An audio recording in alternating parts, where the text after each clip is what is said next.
you.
Good evening, everyone. Thank you for coming to a board meeting this evening. We appreciate all of your attendance.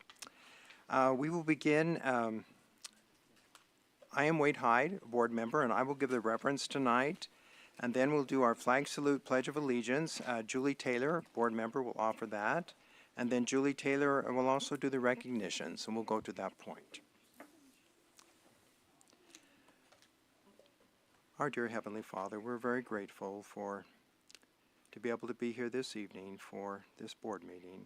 We're so grateful for being able to be a part of this wonderful district and to do everything that we can to help and support the students and the families of Box Elder County.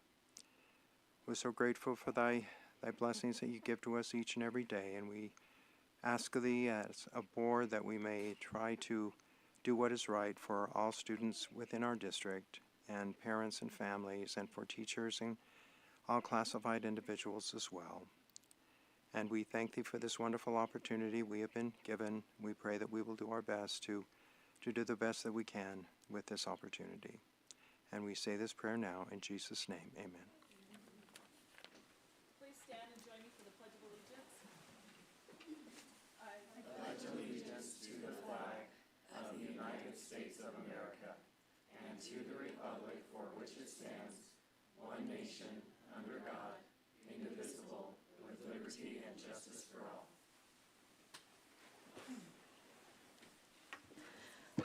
Okay, we have two recognitions tonight.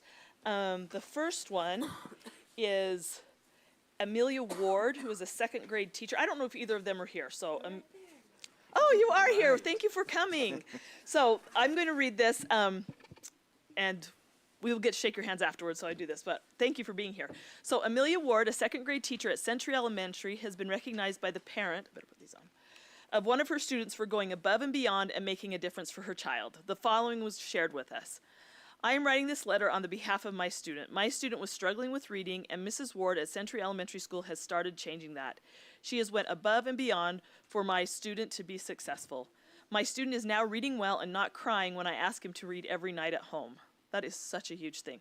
So he is beaming, he is happy, he is smiling. She always tells him how great he is and what a great worker he is. And as for myself, she has never made me feel less as a parent. She has always said, I can see that you want your student to be successful. I am so very thankful for Mrs. Ward. She should get an Outstanding Teacher Award. 3 exclamation points. So we want to thank you, Amelia, for caring for about each child and truly making a difference. And we are so grateful you're part of our district. So thank you very much.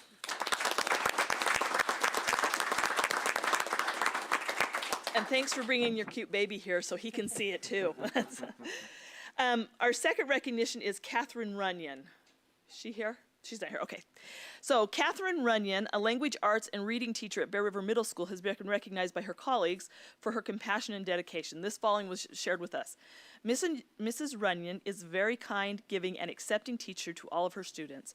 She has the sweetest outlook on everyone and is very compassionate. When she teaches, she combines her lessons with inspiration, ensuring all of her students have a good future. She is an excellent mentor. She deserves so much love, as we are all thankful for her dedication to help her students grow and learn. So we want to thank Catherine for being an exemplary teacher and mentor, and are grateful that she is also part of our district. So we'll give her a round of applause. And I want to just add, a lot of times as a board, we deal with like tough issues and people upset and things that are not going right. And so when I see these things, it reminds me that there really is a lot of good happening, because I know there is, and I see it in my own children's lives. But I am so grateful for people that are willing to nominate and to recognize their colleagues or their teachers or their whatever. So if anybody's listening out there in any school community, please let us know what good is going on, because we love to celebrate it, and we're so grateful for all the good that is happening in our district. So, and could we get Amelia, if you can come up, we'd love to shake your hand and get a picture, if we could.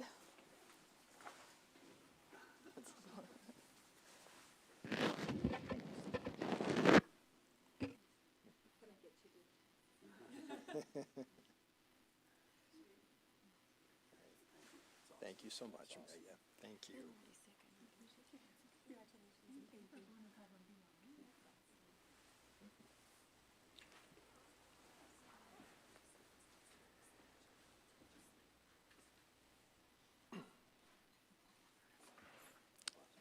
Okay, thank you, Julie. Thank you. Okay, now we need a motion, a second, and we'll vote on the approval of tonight's agenda. I make a motion that we accept the agenda as outlined. Okay, Karen Cronin has made the motion. Do we have a second? I'll second that. Okay, Tiffany, Tiffany, I know your last name. Summers, sorry. I'm in a brain thing going on here. Tiffany Summers has made the motion. All in favor say aye. Aye. Any opposed? Okay, we have our agenda for tonight. Okay, now we're going to go into our administration oath of office. And before we do that, I would like to certainly welcome Stephanie DePhillips is our new board member here. We're excited to have her on board. And also Neil Stevens is our new business administrator down here. And also Karina Five is our new HR person, and Karina is back here. So anyway, we welcome all of you to our district this time. Glad to have all of you on board. Okay, so now our administration of oath of office, and I assume, Neil, you're going to do that, is that correct? Or the superintendent, or what's? Neil. Neil? Okay. Did we get the? We didn't get the oath to you?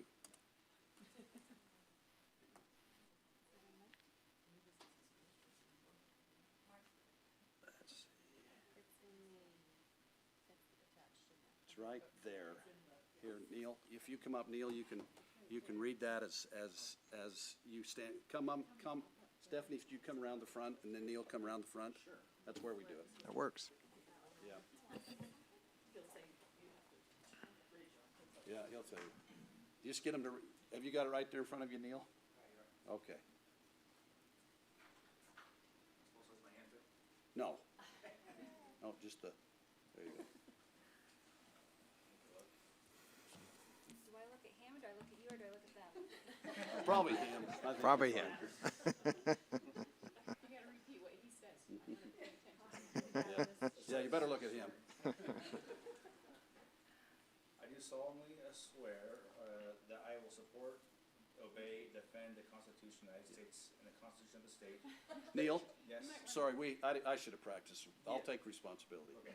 Just have her, she's gonna repeat all that. So you see, it says I. Yeah, go down to the second page. It shows the oath. Second page? Yeah, Ah, sorry. Okay, good, I was like, that was really long. Yeah.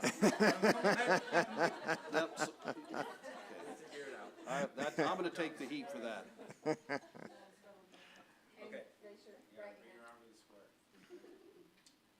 I, right now, Yes, the whole time. yeah.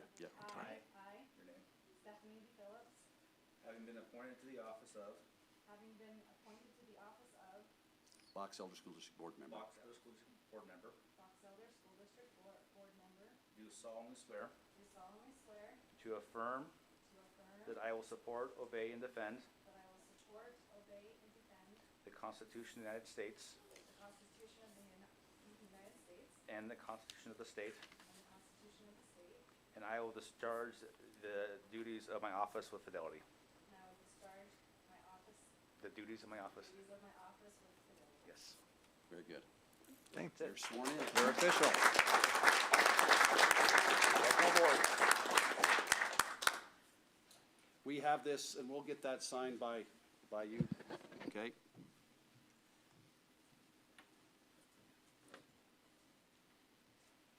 Okay, Stephanie, is this your family here? Yeah. Would you like to introduce them to us? That would be great. Sure. Okay? The first lovely lady is my mother, Linda Zollinger, and then Matt Zollinger is her husband. This handsome man is my husband, Nick D. Phillips. The lovely girl sitting on his lap is Sally, and then Xander is my oldest, and then Mace is my youngest. Hey. Linda and I understand we went to third grade together, is that correct? Well, I left after the fourth grade, moved to Idaho, but between the first and the fourth grade, we were in several grade schools. Oh, okay, that's great. And right here at Central School, right? Right where the temple is, okay, hey. Probably decide which teachers who had. Okay, well, anyway, nice to see you again, Linda. Glad to have all of you here. Thank you. Okay, we will now go to our public comment. And just a few things to go over before public comment. We ask that patrons state their first and last name. And we ask that their comments be limited to 3 minutes if you're an individual, 6 minutes if you're here representing a group. Also, you may give us handouts if you would like. And the board will take no final action on or have discussion on any item that is not on the agenda this evening. And comments on personnel issues will not be allowed during public comment. So we only have one individual tonight on ours to sign up for public comment, and that's Laura Wheatley. And I know, Laura, you've been here before, so you know how it goes. So is there any others besides Laura that didn't get? Okay, you can sign them. Okay, Laura, go for it. I am just here to report from the PTA that we did reflections, and they have come and gone at the schools in our school district, and they have come to our region level, and then they have been judged and they've been sent on to state. We had a big increase in participation this year. We had a whole other school come in, and we had 200% better at some schools than we've had in the past. So anyway, it was a success. So thanks for supporting the PTA. Thank you. Okay, thank you, Laura. Thank you. So do you know how many went on to state? You send, it just depends on how many you have. I think there were like 7 or 8. Because it seems like a lot of the kids do the same ones, but if you did dance choreography, you made it. Because you were the only one. So, yeah, it depends on how many categories. I wasn't judged this year, so I should remember. I was going to compare it to another year, but I realized I didn't have that power. Okay, thank you, Laura. Thank you.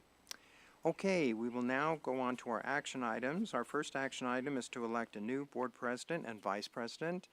This is a 2-year term, and we do this, of course, every 2 years. There's just a few things to go over before we start the process. We'll start nominating the president first, and you can nominate a person to be president for the office. It doesn't necessarily need a second, but it does need a nomination. You can follow through with a second if you wish, but you're still nominated even if you do not get a second, okay? And then we will need a motion and a vote, a motion, a second, and a vote to close the nominations for president. And then we need to do a roll call vote. It used to be secret ballot and everything. Can't do that anymore. It's a state law. So we will do a roll call vote where we will start on this end with Julie, and you'll just state your name and then the person that you are voting for. And then you need 4 votes to be elected, and we'll do that for president, and then we'll repeat the process for vice president the very same way. And understand that I will conduct this meeting, I will finish up this meeting, and then the new president and vice president will start the meeting for next month in February. Okay, any questions before we begin? Are we all okay with that? Okay, so I will now open the nominations for president of the Board of Education. I would like to nominate Tiffany Summers for the president. Okay, I second. okay. So Julie has made the nomination and Danielle the second. Are there any other nominations? Okay, we just need a motion and a second to close the nominations. I'll close nominations. Okay. Okay, Karen Cronin has made the motion and Brian Smith the second. All in favor say aye. Aye. Okay, nominations are now closed, so now we'll go ahead and vote, starting with Julie. Do I have to say my name? Yes, say your name. So and Julie Taylor, I vote for Tiffany Summers. Okay. Stephanie DePhillips, and I vote for Tiffany Summers. Danielle Wright, I vote for Tiffany Summers. Wade Hyde, I vote for Tiffany Summers. Yes, yes, you can. Tiffany Summers, and I'm going to vote for myself. Brian Smith, I vote for Tiffany Summers. Karen Cronin, vote for Tiffany Summers. Okay, That's everyone. Okay. Tiffany, you are our new president. Congratulations. Okay, now we need to nominate individual for our vice president position, and we can open those nominations at this time. I would like to nominate Karen Cronin for vice president. Okay, I would like to nominate Danielle Wright for vice president. okay. Okay, so we have Brian Smith has nominated Karen Cronin for vice president, and Julie Taylor has nominated Danielle Wright for vice president. Are there any other nominations? Okay, we need just a motion and a second to close the nominations. I make a motion that we close the nominations. Okay, Brian Smith has made the motion, I'll second that. and Tiffany Summers the second. All in favor say aye. Aye. Okay, nominations are now closed, so now we will start with Julie, and say your full name and then the person you are voting for. Julie Taylor, I'm voting for Danielle Wright. Stephanie DePhillips, and I'm voting for Karen Cronin. Danielle Wright, voting for Danielle Wright. Wade Hyde voting for Danielle Wright. Tiffany Summers voting for Danielle Wright. Brian Smith voting for Karen Cronin. Karen Cronin, voting for Karen Cronin. Okay, thank you. So the results are 4 votes for Danielle Wright, so Danielle Wright will be the new vice president of the Board of Education. Okay.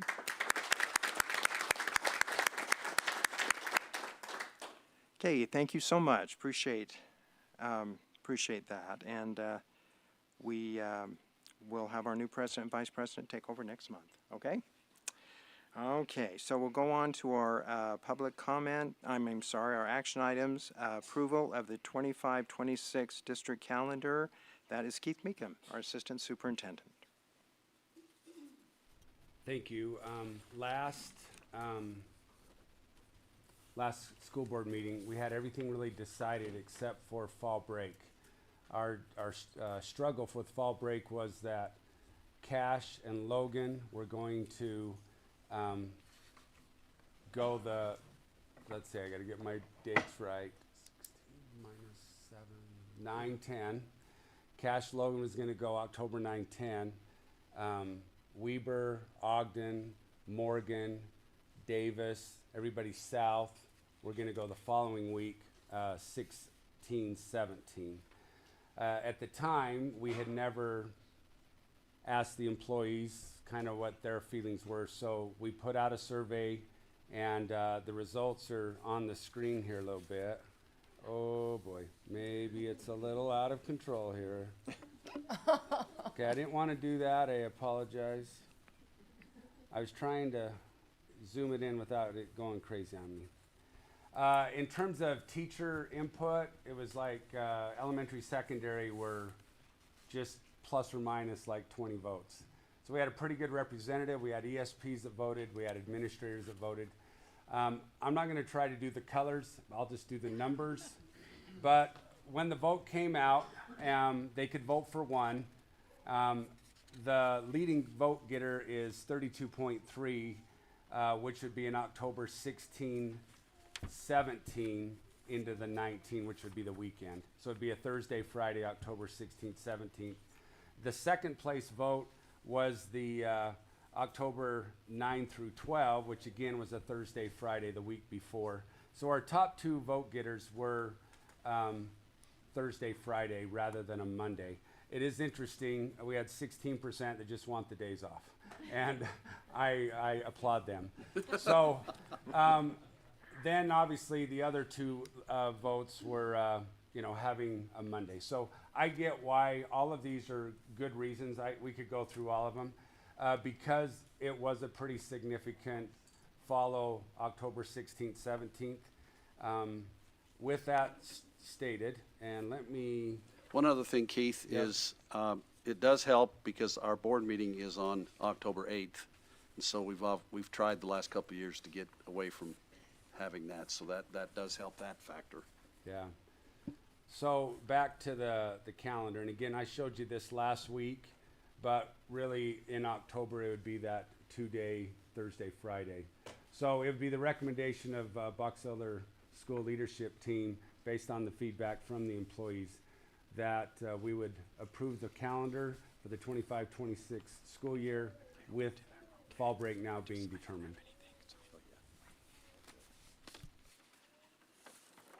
Can I ask a question? Sure, absolutely. Well, I don't know. There was somebody that emailed as a concern for the kindergartners. Can we talk a little bit about that, or should I have asked that sooner?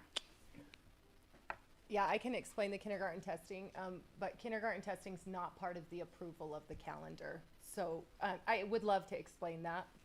Sounds great. It's not something that the state has the board approve. We do need to notify in a public meeting, and so if you want to vote on the calendar, and then I can explain that. It's just information that the decision is made by the teachers.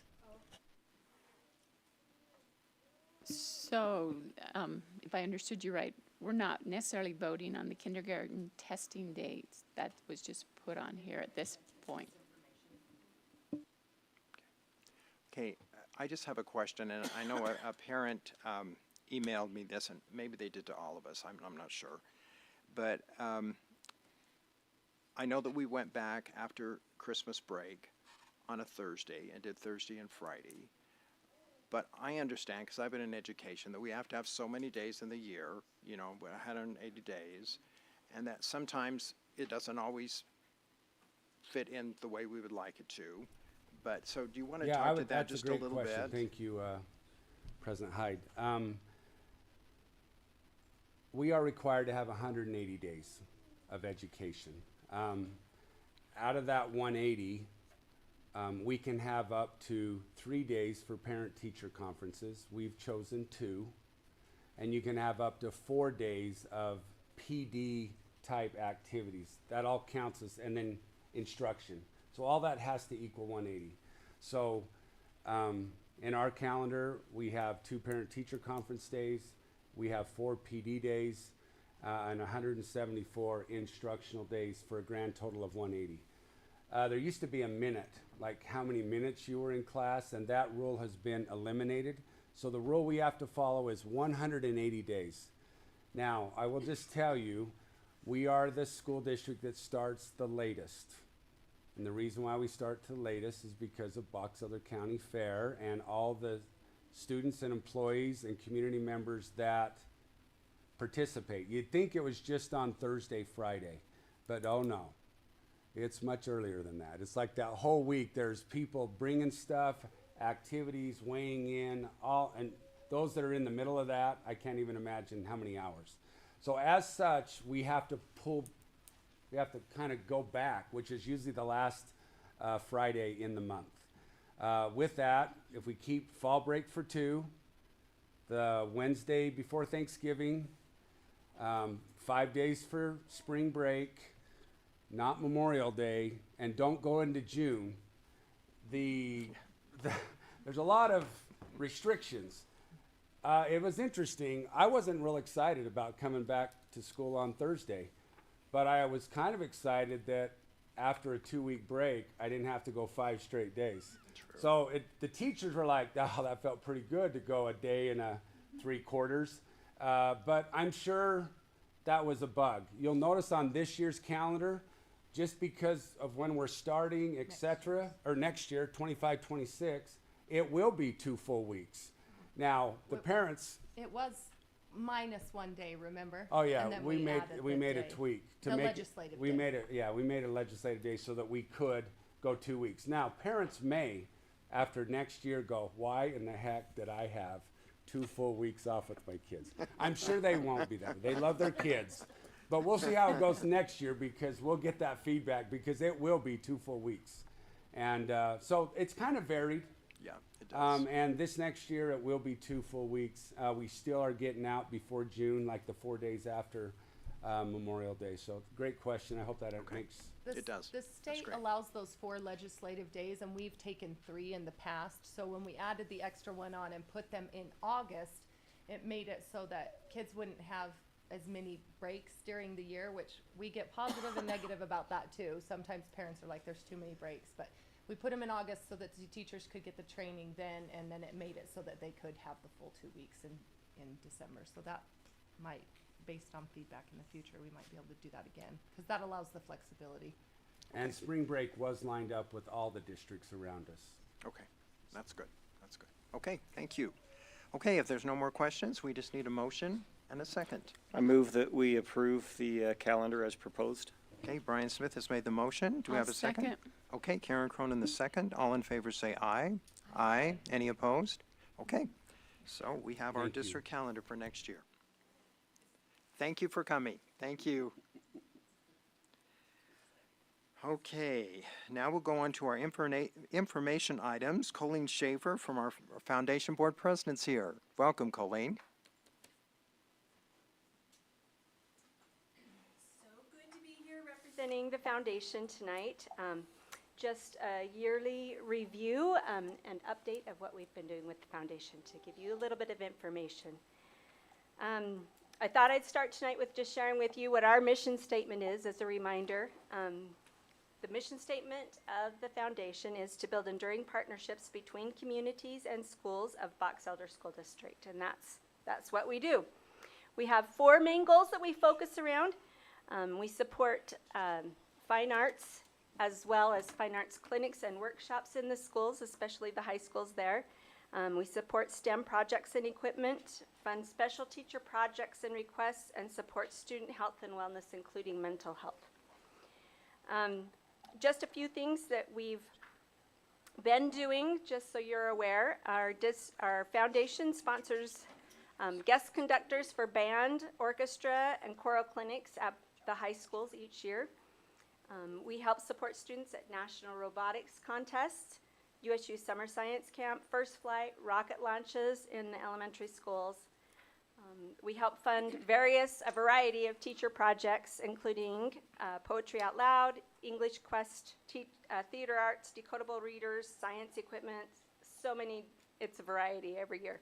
And this year we funded over $20,000 worth of teacher projects. Our foundation purchased food pantry cabinets for each of the schools, and we receive through various entities all kinds of donations to fill those pantry cabinets for the schools with packs for the weekend, food, clothing, school supplies, and all sorts of things that students might need. Our foundation helps fund a Positive Norms social media campaign to help students and families understand the benefits of healthy behaviors and choices in their lives. And you can see that on our district as well as our foundation's social media pages. We judge and award privately funded scholarships to graduating seniors, and this year we will be able to award 33 different scholarships to the 3 high schools in our district, to students in the 3 high schools. As you know, we have to raise money to do these kinds of things, and the fundraisers that we have participated in this past year to fund the projects relating to our goals include the spring golf tournament that takes place at Skyway Golf Course, and the fall golf tournament, which takes place at Eagle Mountain Golf Course. We do a summer ATV ride, and in November each year, at least it's going for the last few years, we've been doing our Jubilee of Trees. And the Jubilee of Trees specifically helps support the student health and wellness piece of our goal. This past Jubilee, in November, we profited $20,000. So we were happy with that. We're going to set a goal to make even more next year. I do want to recognize and thank specifically on your board, board member, AKA President Summers, soon to be. She also serves on our foundation board, and we certainly appreciate her and all of the time that she works with our foundation board.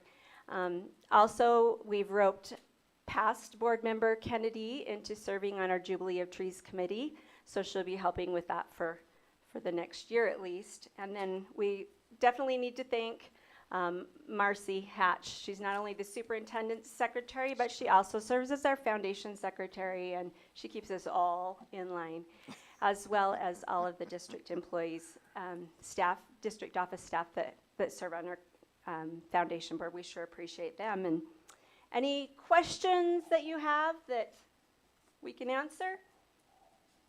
What did the Jubilee of Trees bring in last year? Is it growing consecutively throughout It the was years? pretty similar this year to last year. Very similar. Our goal is to help it grow.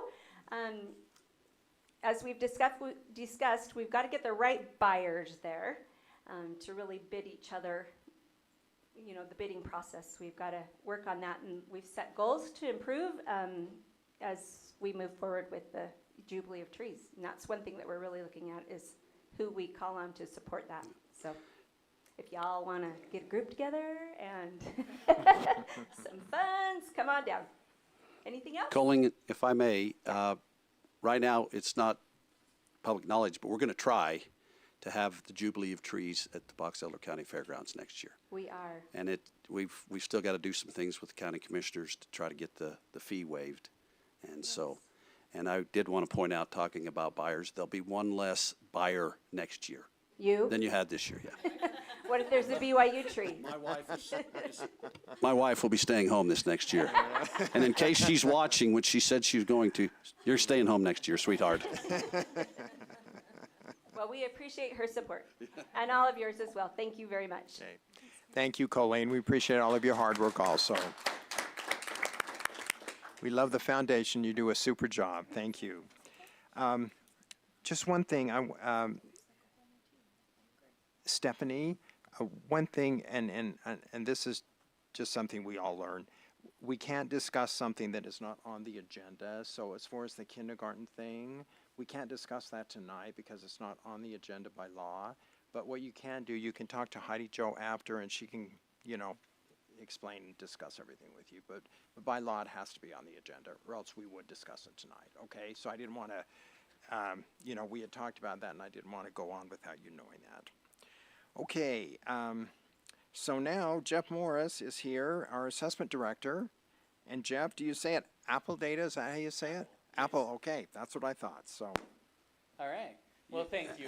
And unless you're David Blake, because he's from the great state of Washington, which is the Apple state, he calls it Appel. Yep. Just because he's. That's a oh, is that a no? We. Well, how many Right. acronyms are there out there?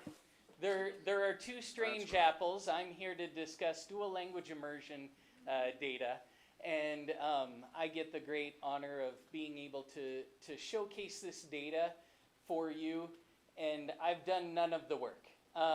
This work has been done through the wonderful leadership of our district and the hard work from our students and our teachers.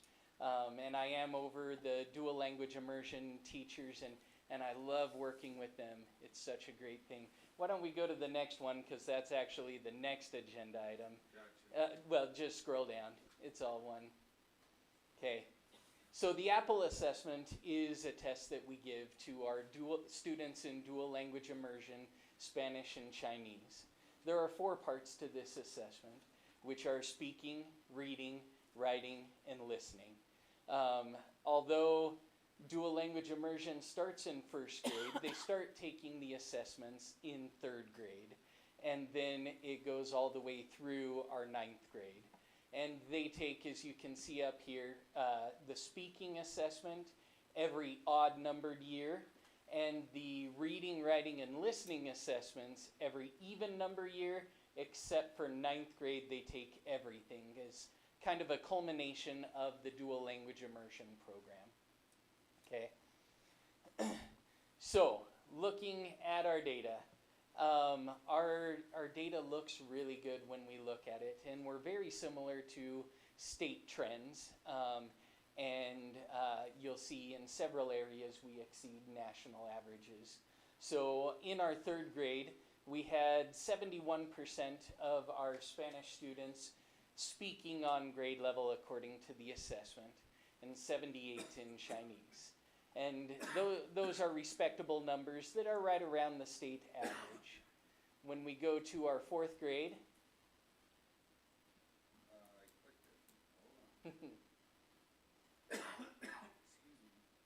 So while he's doing that, what is the state average? I can't remember the exact number right now. But we've been really close in each of the assessments. Fourth grade is where we had the highest results. And so our Spanish was, for reading, was 95%, with a couple of classes right around 100% proficient. Writing, we were at 85, and listening, we were at 84%. For some reason, and you'll see this in the data, listening seems to be the lower one, probably because the level of language that they're using for the kids to listen to is pretty advanced. All right. In Chinese, we had our reading at 86%, writing at 74%, and listening at 86% there. Okay. So fifth grade, we're back to the speaking, and our fifth grade Spanish was 91%. Fourth and fifth grade are the two grades where we're performing the highest in those percentages. And then the Chinese was 55 there. Okay. When we look at our sixth grade reading, writing, and listening, so 71, 65, and 64 for Spanish. And then in Chinese, 57%, 74% for writing, 76% for listening. So there's a lot in that 60 to 70% range. Yeah. I just was wondering, the difference between third grade Chinese speaking, 78%, and then coming down to fifth grade, 55%. Has that been normal over the years? That was not something that follows the normal trend. I know in fifth grade there is a new Chinese teacher, and we kind of have because of the low enrollment numbers in Chinese, we also have those teachers teaching second grade and fifth grade. And so one teacher has the second grade class while the other has fifth grade. And I know that has been a very difficult thing for these teachers. And those numbers are lower than normal. Yeah.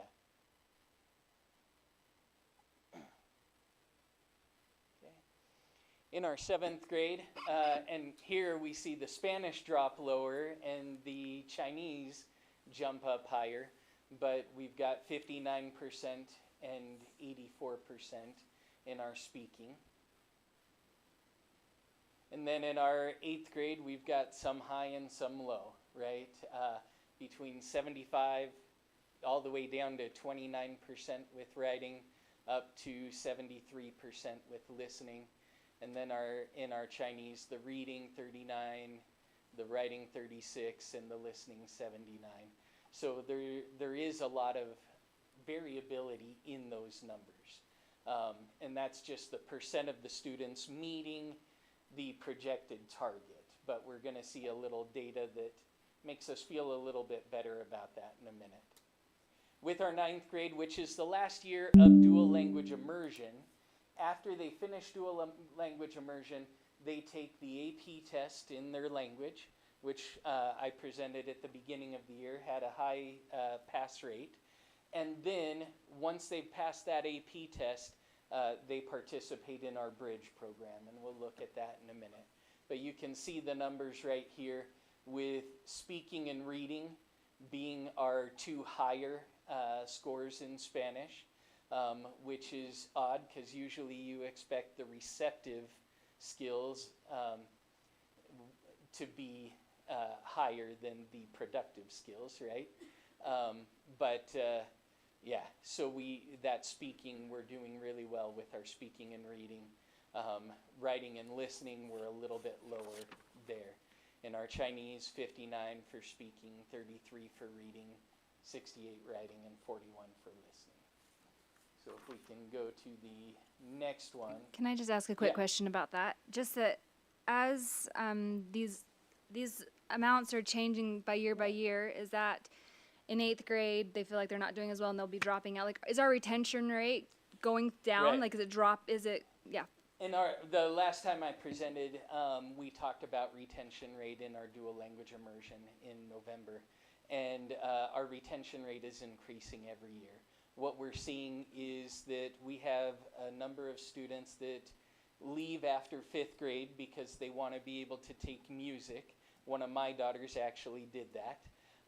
And then we see people really staying in through the end because of the college credits that they can get at the end. Our retention rate is around 75% right now, and for next year we're projecting almost 80. Yeah, so it appears to be increasing every year. So Jeff, when you say retention rate, you're talking about when they start to when they get to the bridge program? Is Right. that whole span? Right, and Okay. that is actually assuming that we started with 60 kids per class. Yeah. Right? Yeah. Okay. All right. Yeah. The presentation decided to disappear. All right. So I'll talk until you get that up bridge for a second. So Can I ask a question? I just find these numbers really interesting. Right. Is there, like, historically, are they, and it kind of goes along with what Karen has, like, she asked about those 1st grade, but, like, historically are, like, to me, I was kind of surprised that listening in Chinese was higher than listening in Spanish or whatever the Right. speaking, you know, and so I'm wondering, is that consistent, or is that, that's And- always been that and way? I haven't had a chance to look at the historical data in depth Okay. for our Apple test. So Well, I just wouldn't find it be really able to interesting, and answer that I have a right daughter in 6th and 9th grade, so Right. I'm looking at those scores and saying, Right. where do they fall? But And so here's some of the weird things, because in 8th and 9th grade we saw some much lower scores when we looked at just percent of students proficient. When I compared these scores to national averages, our students, so in 8th grade, in listening and reading, we were significantly above national averages for those two. And in Chinese, in listening, we were significantly above that. The others were very comparable to the national averages. Then in 9th grade, in Spanish, we were above the national average in all of those 4 modalities. And in Chinese, we were above in our speaking and listening again. So, you know, we are seeing good results. And then the students are earning those college credits through the AP assessment, and then they can earn, there are up to 3 classes in the bridge program that they can take that are 3,000 level, so junior level college classes that they can take and earn up to 9 credits on top of what they've earned by participating and passing the AP test. Which is almost enough for a minor in Spanish before they've even left high school. It's such a great opportunity for the students, and I think that's one of the main things, keeping that retention in, because we are having a lot of students go all the way through bridge, that bridge program. And the So- state of Utah, go ahead. I was just going to say, I attended a community council meeting at Box Elder High School this week, and there was some concern from parents there that when we started the program, we said if they went all the way through and passed their test, that they would have a minor in that language. So do we know why that is not the way it's? I could look into it. I'm not sure on all the details. Okay, yeah, if you look into that and get Okay. back with me, because the parents were saying, hey, Yeah. our students did everything we asked them to, and now Right. we're being told that they're not going to have a minor. Yeah. both Chinese and Spanish. It was Spanish for specifically that they were asking. I will look into that. Well, I can just tell you from a parent perspective, my daughter's in 9th grade, so she's been in the program for that many years, and when we started, it was understood that they would have almost. I was never told that they would have a minor, so I don't know if the messaging changed or if there was a miscommunication, but for 9 years, it's been, they wouldn't quite have they would have enough for almost a minor, so maybe some of those, I don't know what the kids like 10th through 12th graders might have got something different, but. Yeah, I think that this parents got a child in 12th grade. So a couple years more.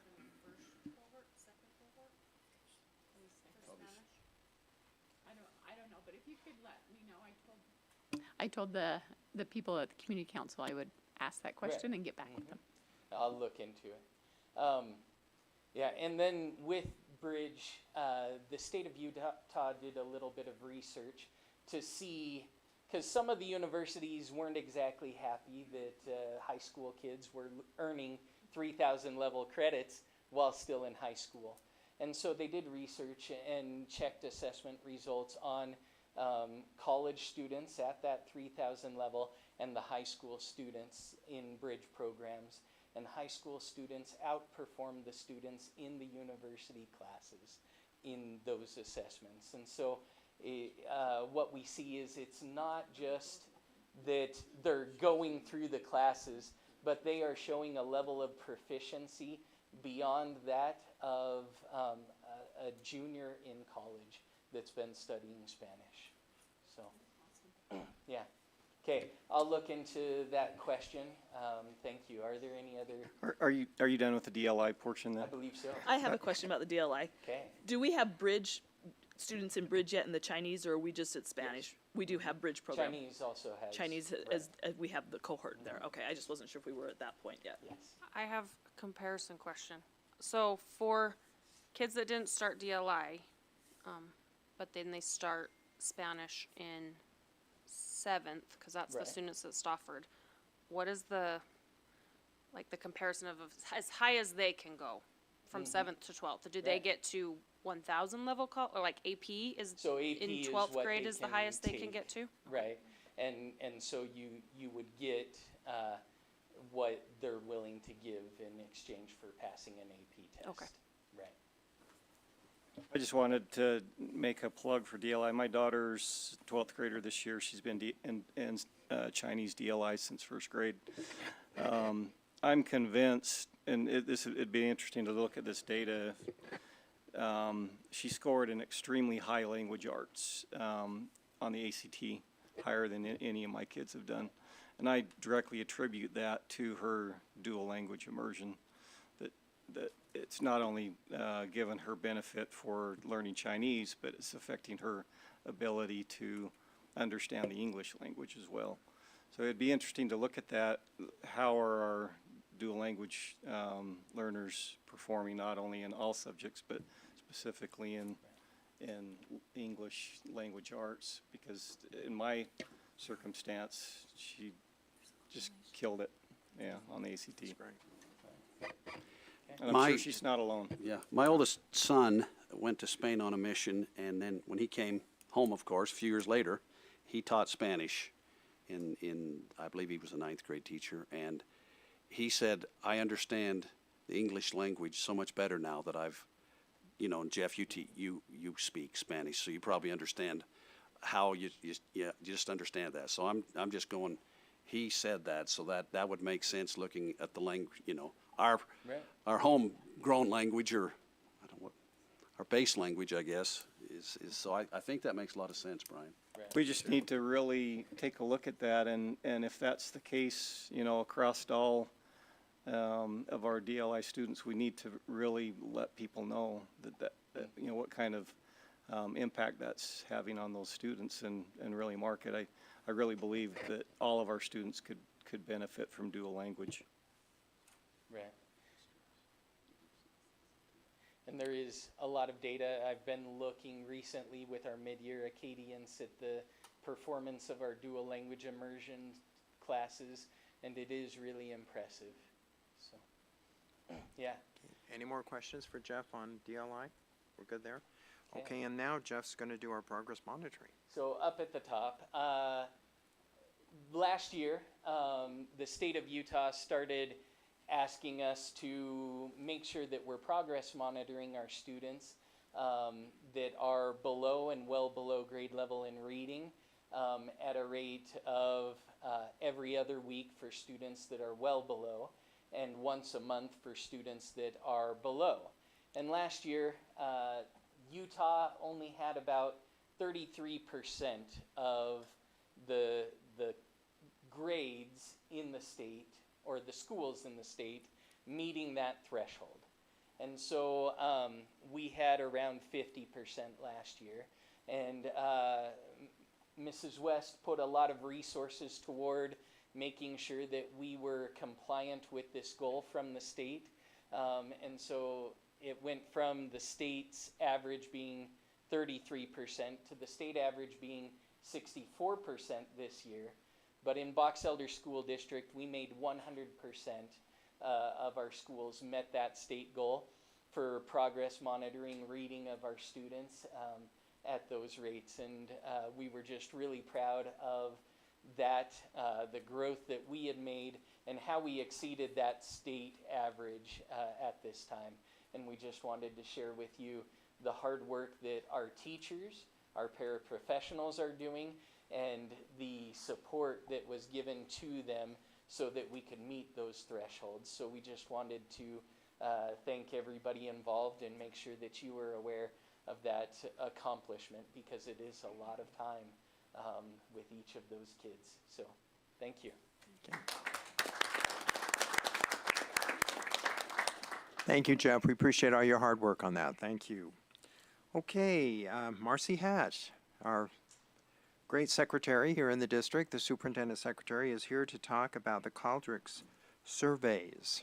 If I could start off, you know, there's been some questions, and even a board member had questions about the anonymity of the Qualtrics surveys. And our teachers have the surveys sent to parents, our principals have the surveys sent to parents and their employees, district office employees have the surveys sent out to principals and teachers and district office and even the superintendent and the BA. And Qualtrics is a system that we've now been using for about 4 or 5 years? 7? And I will tell you this, that previous to Qualtrics, we were using SurveyMonkey and some things that it was kind of possible to find out from what I've been told, because I wasn't here then. And so that's what brought this up. I have heard this, and I keep hearing this, that people don't dare say or evaluate when they have a survey as they would, because for fear of retribution.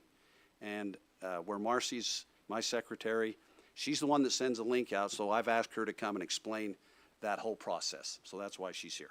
Thank you. Okay, so this is my homepage on Qualtrics, and I have really learned a lot in Qualtrics, and there's still a lot for me to learn. But when I create a survey, this is my homepage that I come to, and I can just hit the create a new project. And for this presentation, I did that very top one. It says test survey. I sent out a survey to our district office, and I got most of the district office responded. We go to the next page, Keith. So these are the questions. I can put questions in quite a few different formats. We can do this question number 2 is a ranking order. Question number 3 is a multiple choice. If you'll move on to the next one, there are quite a few different ones. We can do text responses, like at the very bottom, and we can do a slide rule.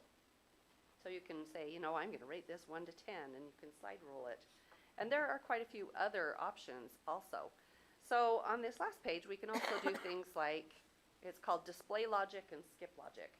So I asked a question, do you have a nickname? And if I said no, I don't have a nickname, I don't want to see the next question. So I can put a display logic and skip the question of what is your nickname, so that I don't have to see that, and it just takes me right to the question after that. So those are the kinds of things that Qualtrics can do. You can do some pretty crazy things with these surveys.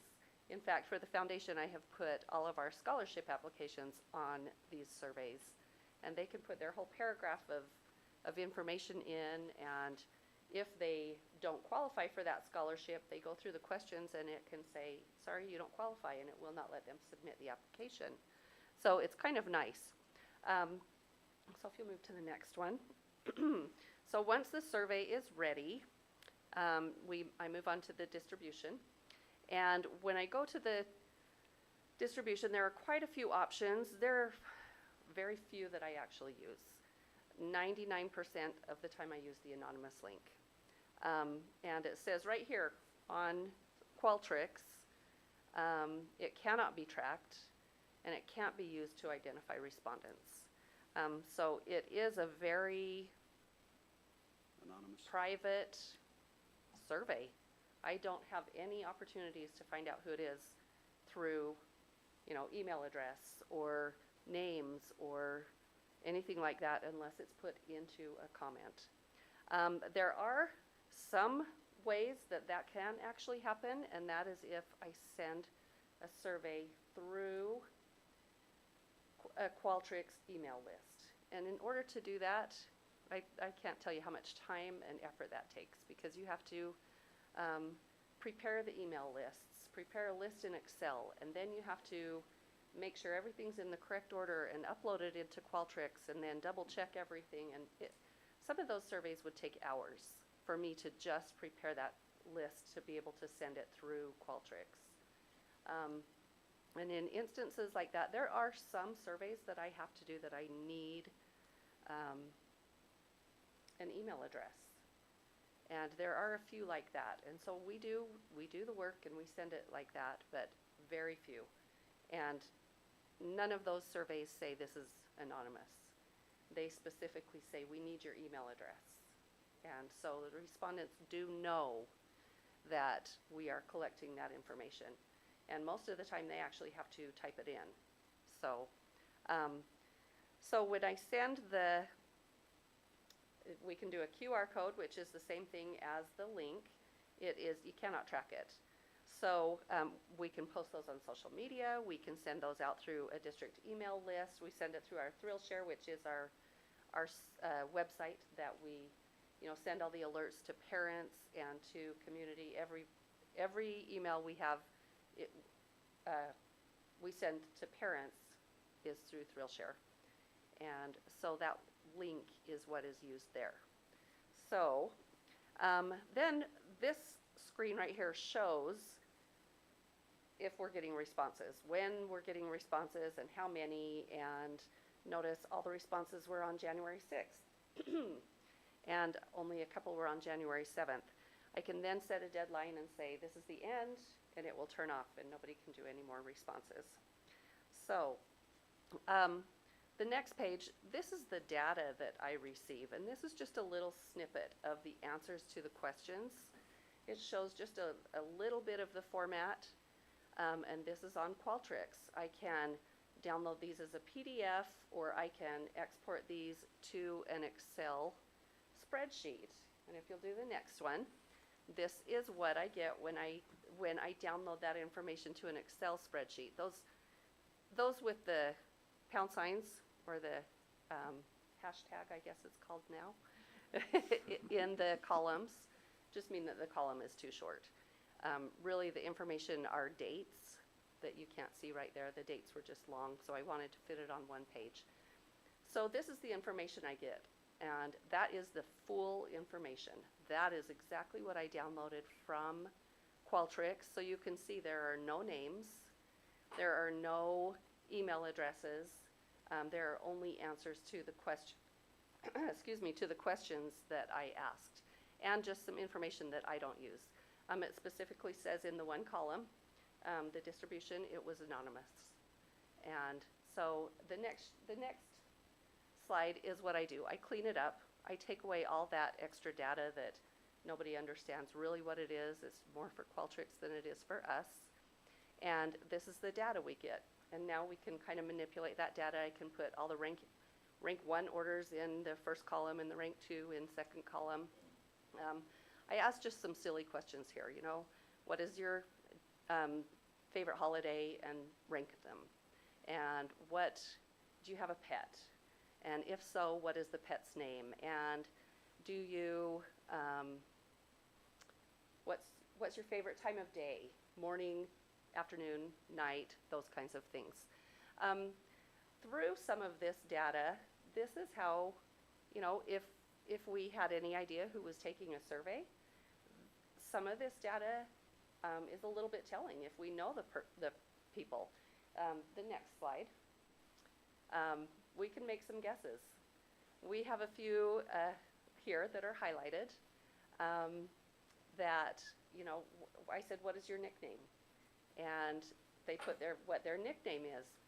Cinder Sue happens to be Cindy, and we all know that Cinder Sue is her nickname.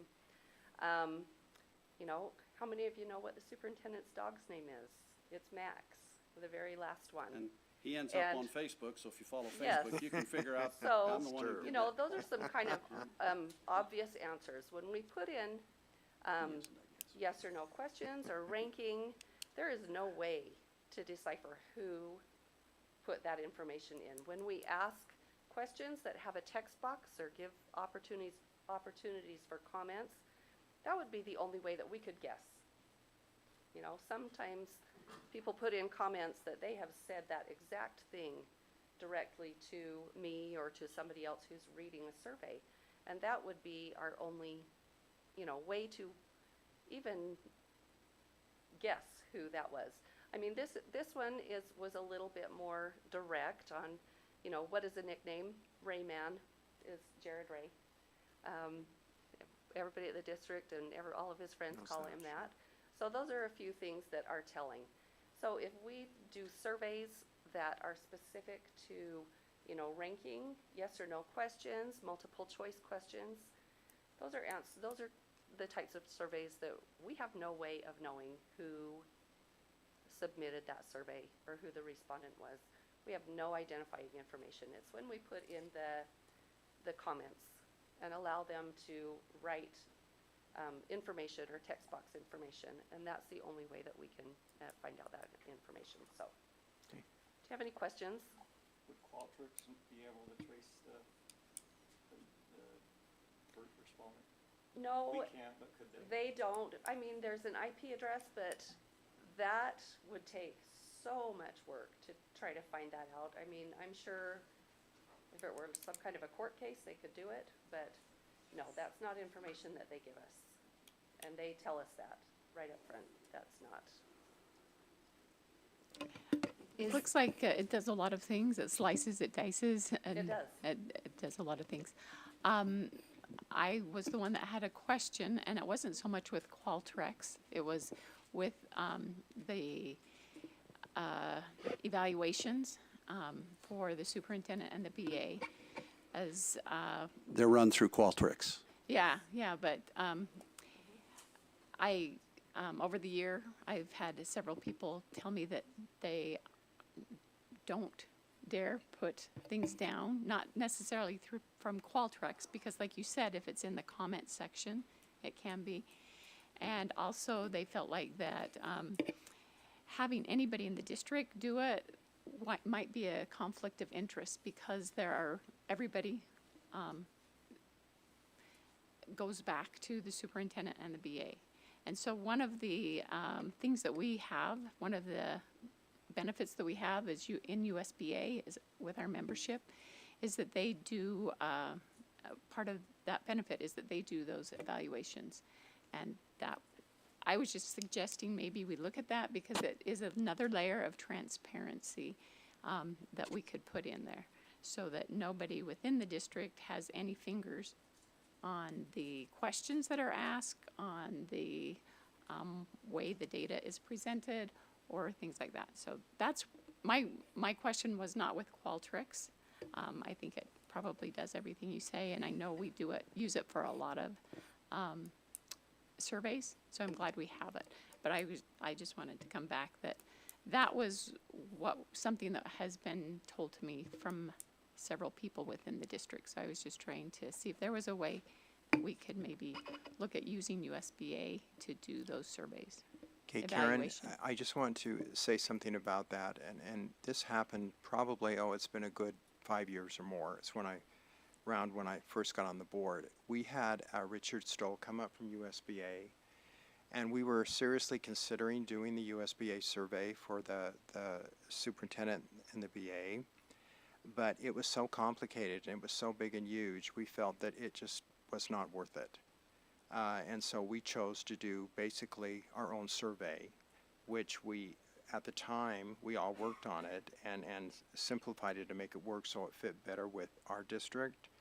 And we chose not to do the USBA. Now, we could certainly have them come again, and we may look at it and change our minds this time, but I'm saying we have addressed that at one time. But that was a number of years back. The Board of Directors for the Utah School Board Association has been working on this project, and they just forwarded, just this last week, a model of a superintendent evaluation.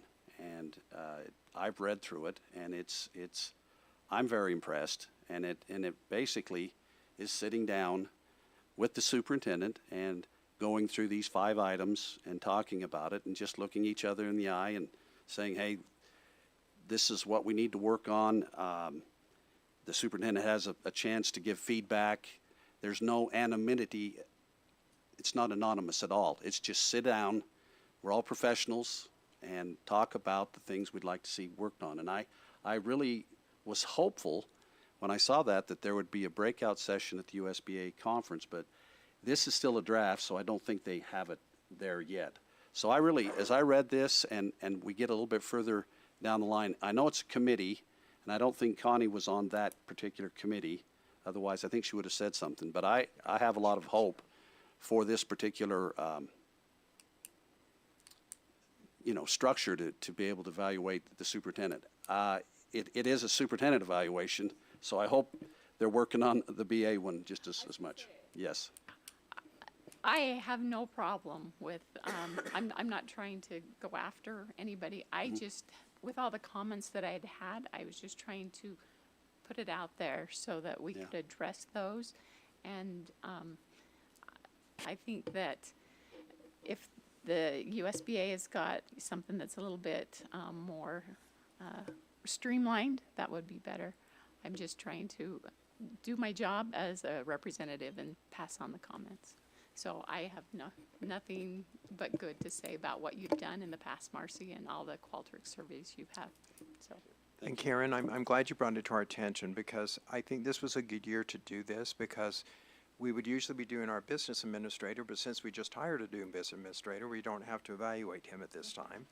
And so this is a good year to bring it up to get our ducks in order for next year. So I'm glad you brought it up. That was a good thing. So Okay? Marcy, you have to create a separate survey for each principal and each. Do you do all the teachers too? You do I do secondary. Oh, okay. Well, it's just a lot of work, We so do I just wanted to say elementary. thank you. So we do it over all of our coaches, all our counselors, all our administrators. The administrators go to both parents and staff, and then every teacher. But it's a separate survey for each one because you have to send an anonymous link for that teacher and for that principal. The teacher ones this year for elementary went out through Google and came back to us, but they were anonymous. But next year we'll put them in Qualtrics because the state has a model for that. I'll be honest, we had a really low response rate this year because you got hit with 1 million surveys at one time because all of the evaluations are due at the same time. So in years past, when principals would send them out to just like specific teachers that they may be looking for input on, we got a lot better feedback than this year sending so many out. We would really like the feedback, but we can't really spread it want out. the feedback, but how do we get it? We did try as far as counselors this year. We moved counselors off a little bit. We tried to get the principal ones out really early. We're gonna try to stagger that more. I wanted to talk to the leadership team and maybe the board about especially moving principals later to where we, because they're in the heat of doing their own evaluations, so sending out surveys on them when they're trying to get that done can be a little tough, but. We're actually going to experiment with, and I don't know how you have done this, but we had a conversation with all the administrators about what's the best way to get to parents and students. And so we're actually going to take these anonymous links and then we're going to put them in Aspire, and you can actually impersonate the classroom. And so we can actually impersonate the teacher that we need to evaluate and go right to each one of their classes, impersonate it, put the anonymous link in, and it will go to those students and those parents of those students of those teachers that trimester. Obviously we have 3 trimesters, but anyway, that's all going to be coming in the next week. So watch your inbox. But anyway, we're hoping that this will get a little more direct and that we can just take those. I mean, the most we have are 7 questions. We think it's going to take 2 minutes. It would be helpful, but we got to increase the end size. If we have small end size, boy, it's tough to make a, this is awesome or this is rough, because you need to have enough data to make it feel significant, I guess. So we're anxious to see how that works. Well, and how much does it tie into their review? Parent feedback, their evaluation. It's one of the portions that's required by the state, but really when you look at, you evaluate them on a summative on all of the standards for the teaching standards. There used to be like 44 elements and now we're down to 10, and we look at a few of those a year. It's a portion of it. It's not the whole picture. The observations that principals do, they're required to do 2 per summative, as well as their teachers are allowed to give artifacts and submit evidence. So it's a portion of it. It's It doesn't paint the whole picture. One of 4 options. But it doesn't get skewed unfairly We for don't teachers have a that had percentage that says 3 people return the survey and others that had 30. No, yeah, it's not weighted like that. It's just, this was the parent feedback. The other thing is in the state policy, it says we have to have parent feedback, and parent feedback, we use the survey, but teachers or administrators also use the feedback they get from parents calling and saying, I have this frustration, this problematic situation where the parent wasn't listening, or the teacher wouldn't listen to me or work through a situation with me, or a principal has 4 students request to leave the classroom mid-year. Those are all forms of parent feedback, or parent input or student input as well. Okay. Thank you. Thanks for asking those good questions. Thank you, Marcy. Appreciate all your work on that. Thank you so much. Hey.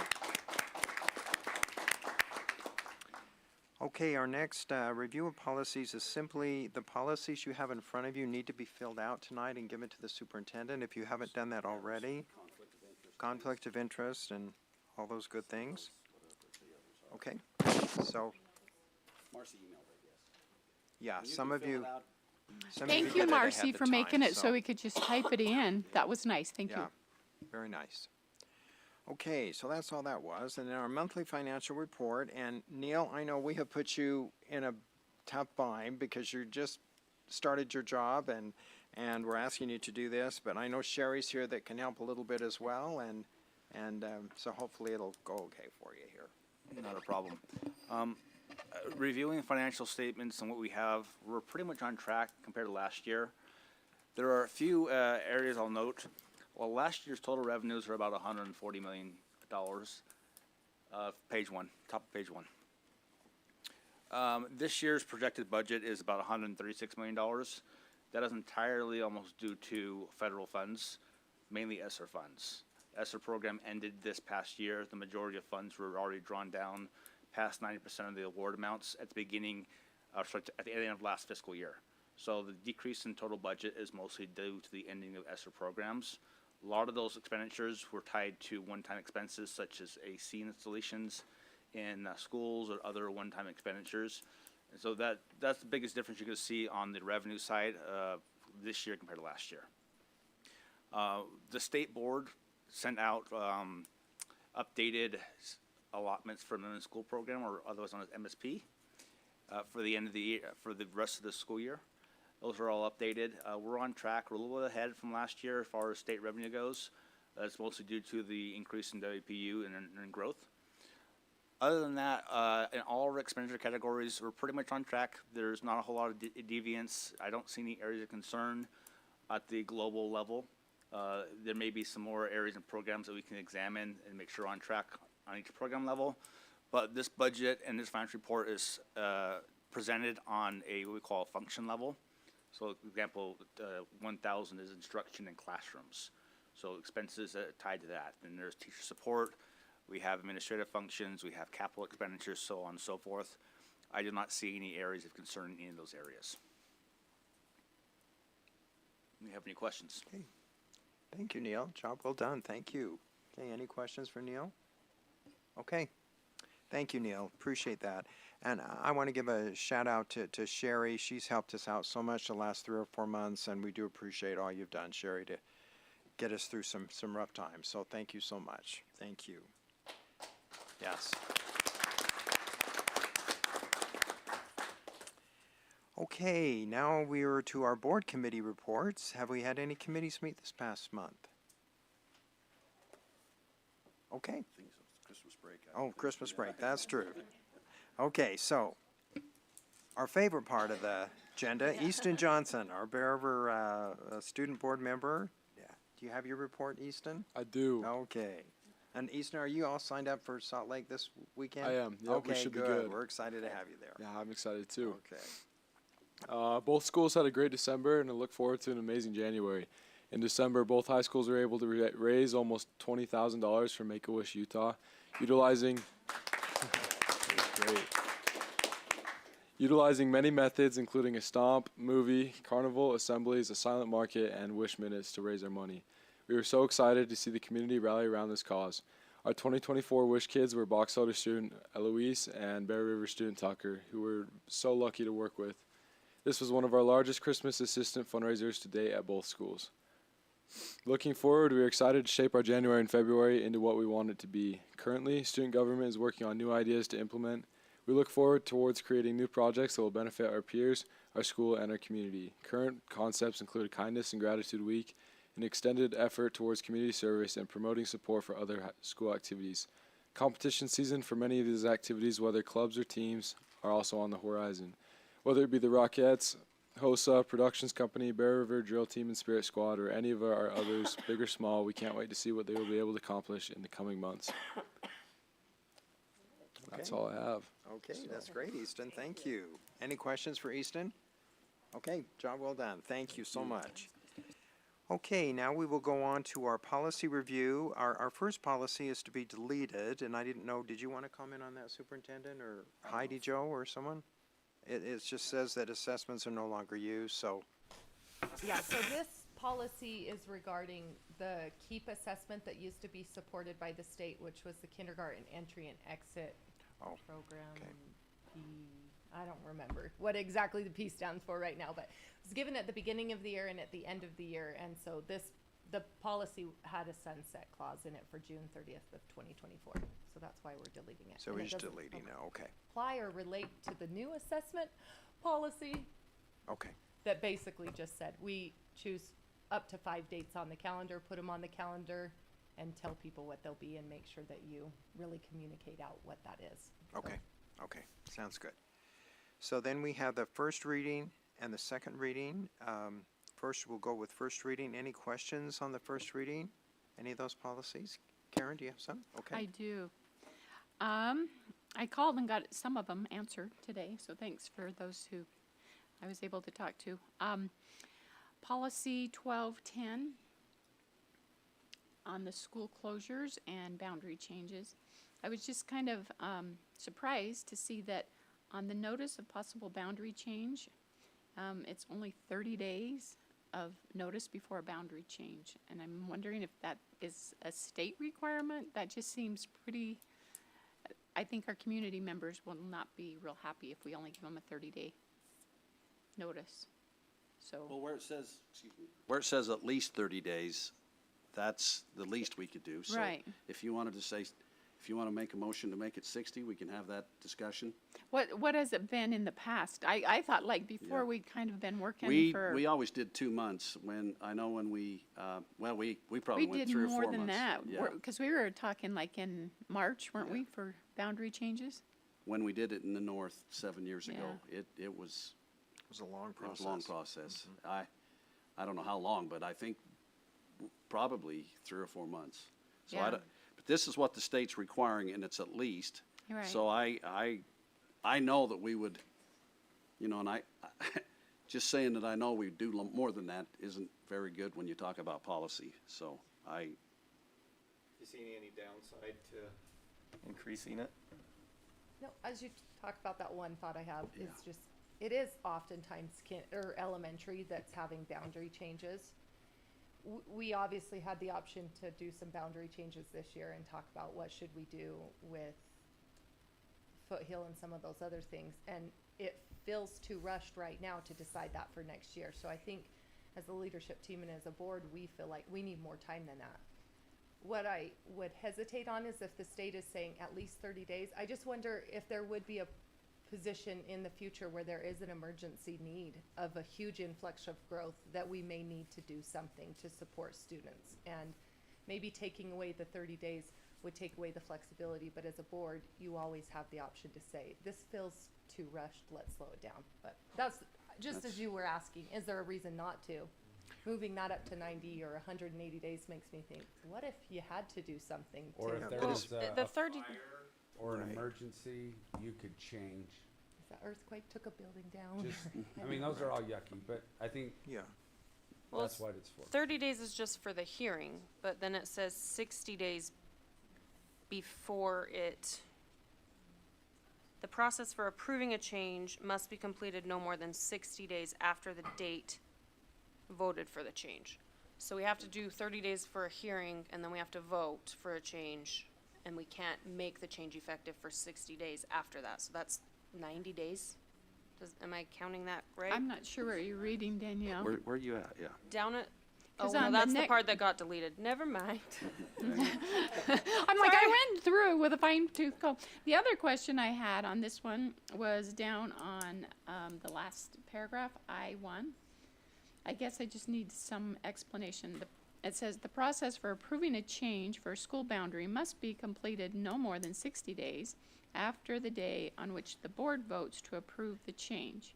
So I'm like, what is the process for approving a change? Well, that's what I was just reading, but that's what's getting deleted, isn't it? That's what got added. Sorry.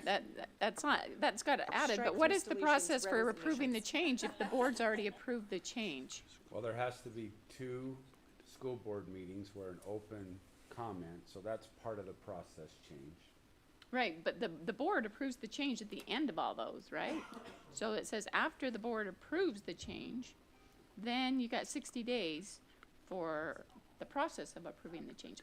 What does that mean? That is Let a me dang look good at that question. Utah code. Does that hot link work? That one is just a pure understanding. I don't get what that. It doesn't make, yeah. 24 FI.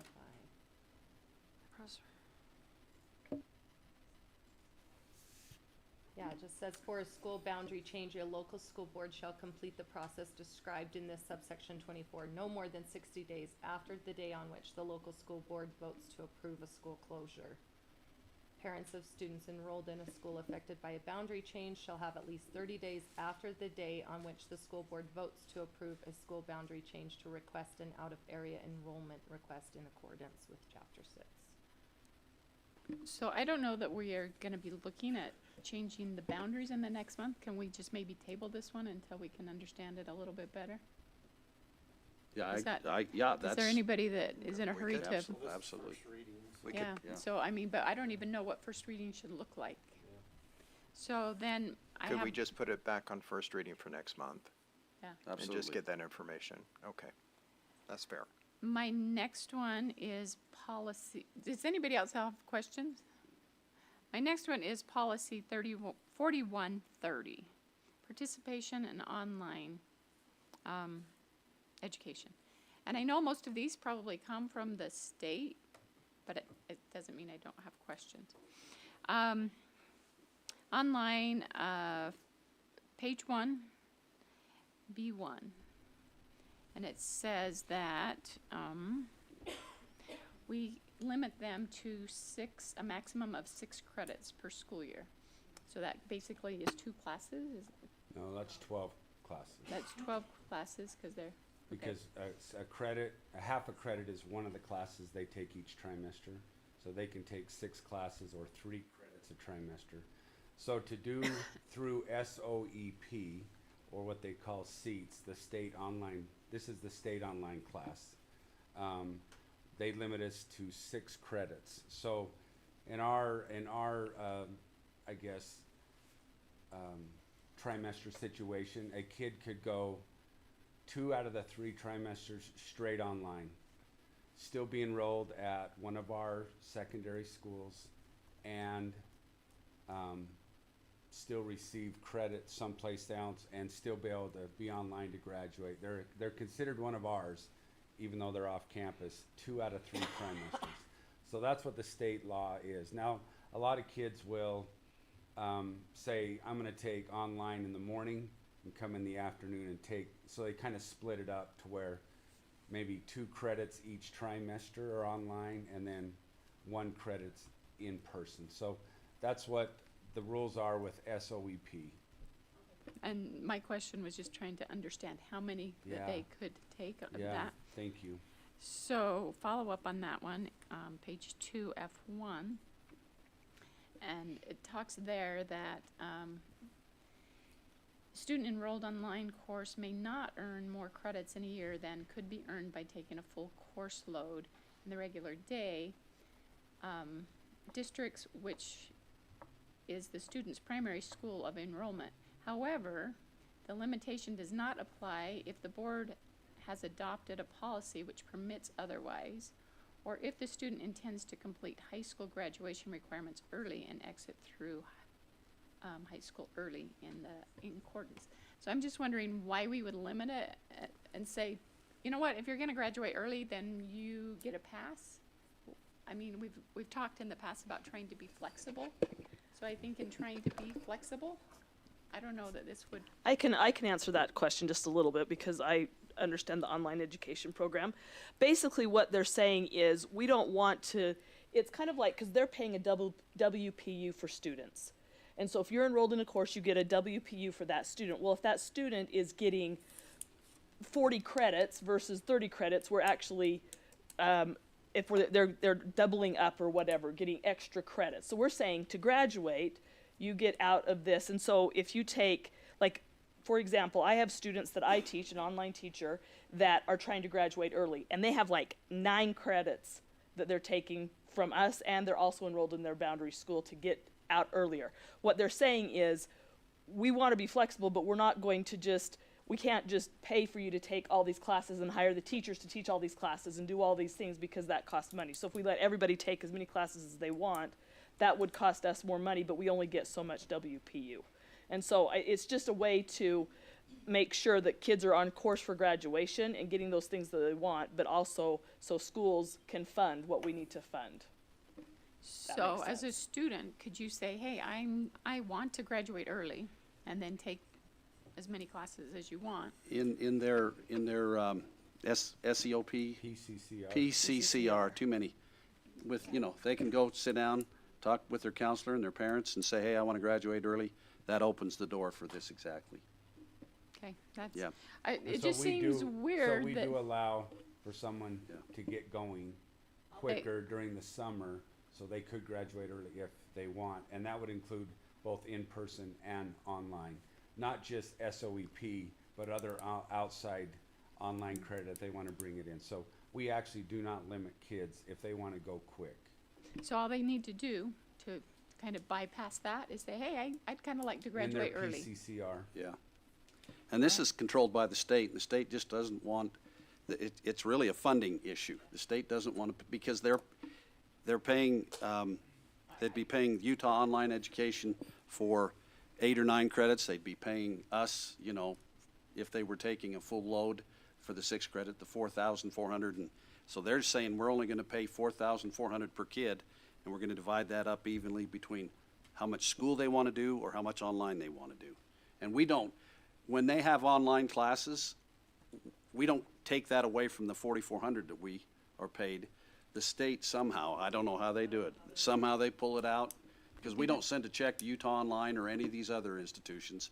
It just gets taken out, and the state somehow, maybe, I know, Neil, that's not your area, but I know it's the state office that works that all out. I'll surprise you today. Okay. So the funding, most of the funding for students in the MSP program, we're 90% minimum school program. Minimum school program, where 90% of your funding comes from, is done on what we call an ADM, average daily membership. And so they calculate membership based upon enrollments in different courses.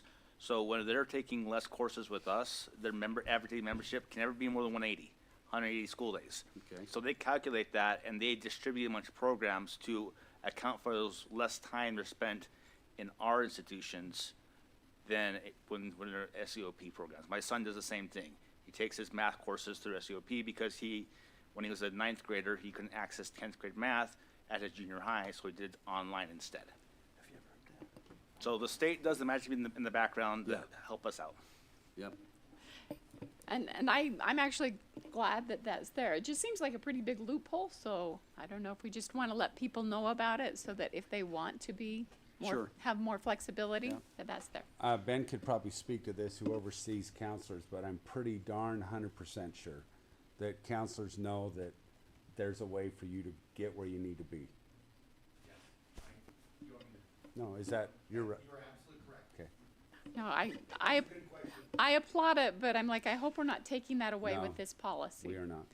Okay, next question is on Well, policy. just a second, sorry, I just was wondering if they're graduating early, do they still graduate with their graduating class? Do they still walk with A those 24 credit kids? diploma is at Sunrise High School. So to do this, they would transfer to Sunrise to graduate early. But if I doing want to get a online? 30 credit diploma through online and all of that as fast, and we have a lot of people get to 30, they'll graduate from either Bear River or Box Elder. So online, it applies to all 3 schools, but 24 is only at Sunrise. The other 30 is at Bear River and Box Elder.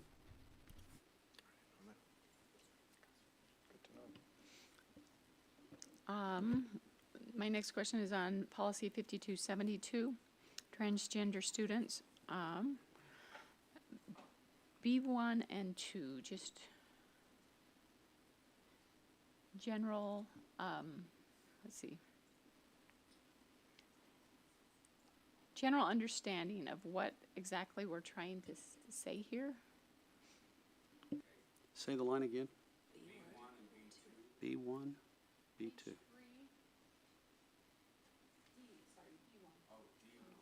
D. Okay.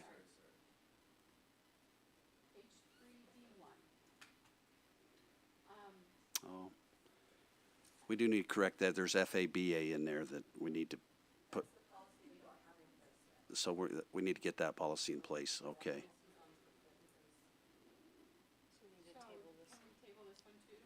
Okay. Sure. We'll bring that back next month, policy 5272. And just another question in that same area. It says that if a student identifies as transgender, that the student and their parents shall take into consideration the desires of the individual transgender student and of the student's parents, as well as the privacy interests of other students. This is like for travel arrangements. It said if the arrangement desired by the transgender student is significant conflict with the policy interests of other students, the school administrator should consult with the superintendent. So I'm just wondering if we have a transgender student that's going on let's say an athletic trip, and they want to room with their identifying gender, we need to let them and their parents have a little bit of say in this. But how about the parents of the students who are not transgender? It doesn't say anything about letting those parents know. Yeah, so just in my previous position in HR and now in my other position, we worked pretty closely with Carol Lear and now Heidi Alder. And the reality, and by the way, the reason why there are changes is because in the last legislative session, they became pretty clear on what facility you can use, etc. But the key component, which you stated earlier, which is privacy for all. Privacy for all. And so we have to consider privacy for all, which means in that your scenario you just asked, we'd have to make sure that both parents, both student athletes or students, whatever the case may be, are having their desires considered. We have had transgender students stay, because everybody was okay. We've had people where it's like, I'm not comfortable, and we've provided different housing arrangements. So my question is then do the students, the non-transgender students, do they get to say if they're comfortable or not? Yeah, and that's their what I'm saying. parents? Their desires, their privacy has to be considered as well as the transgender It students. says the privacy interest of other students. Yeah, so it's of others. Now, I will tell you, And prior. it says other students, I caught that, but not their parents. Oh. Well, obviously, well, okay. That was my whole thing, Okay. it's like, it says specifically that we have to let the So could we add and parents then? We have to let the transgender Other student students and parents parents? know. If we could just put other students and parents. Yeah, we can. That obviously was part of our older, because it's in black, right? We could add that. It's what we do, but I get, yeah. It's what we do, so Yeah. I just feel like, think that there are enough, I've heard enough comments about some of the things that, like last year, the restrooms and things with the transgenders. This is something that parents are concerned about. So just trying to protect both sides. We can get some language added to that and bring it back in first reading in February. We'll figure out what FABA would be as well. Thanks. And then I just have one last one, and this is policy 6060, conduct on school premises, and it is down on page 6. And it is under 4, toward the, I don't know what number 4 is, but it's in the middle of the page. The very last line in red. Guests are also prohibited from using an electronic device in a way that significantly impairs academic excellence. I'm just wondering why we would have the benchmark of significantly. Yeah. Why? Robert had mentioned you'd called, and I can say, because board rules said it. It came right out of board rule.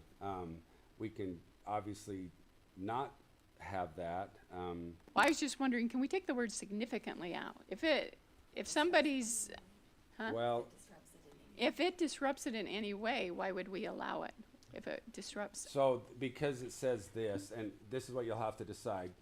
An LEA's policy shall include at least the following: definitions of electronic devices covered by policy, prohibitions on the use of electronic devices in ways that significantly impair academic excellence, bully, humiliate, harass, or intimidate school-related individuals, including students, employees, guests, consistent with R277609.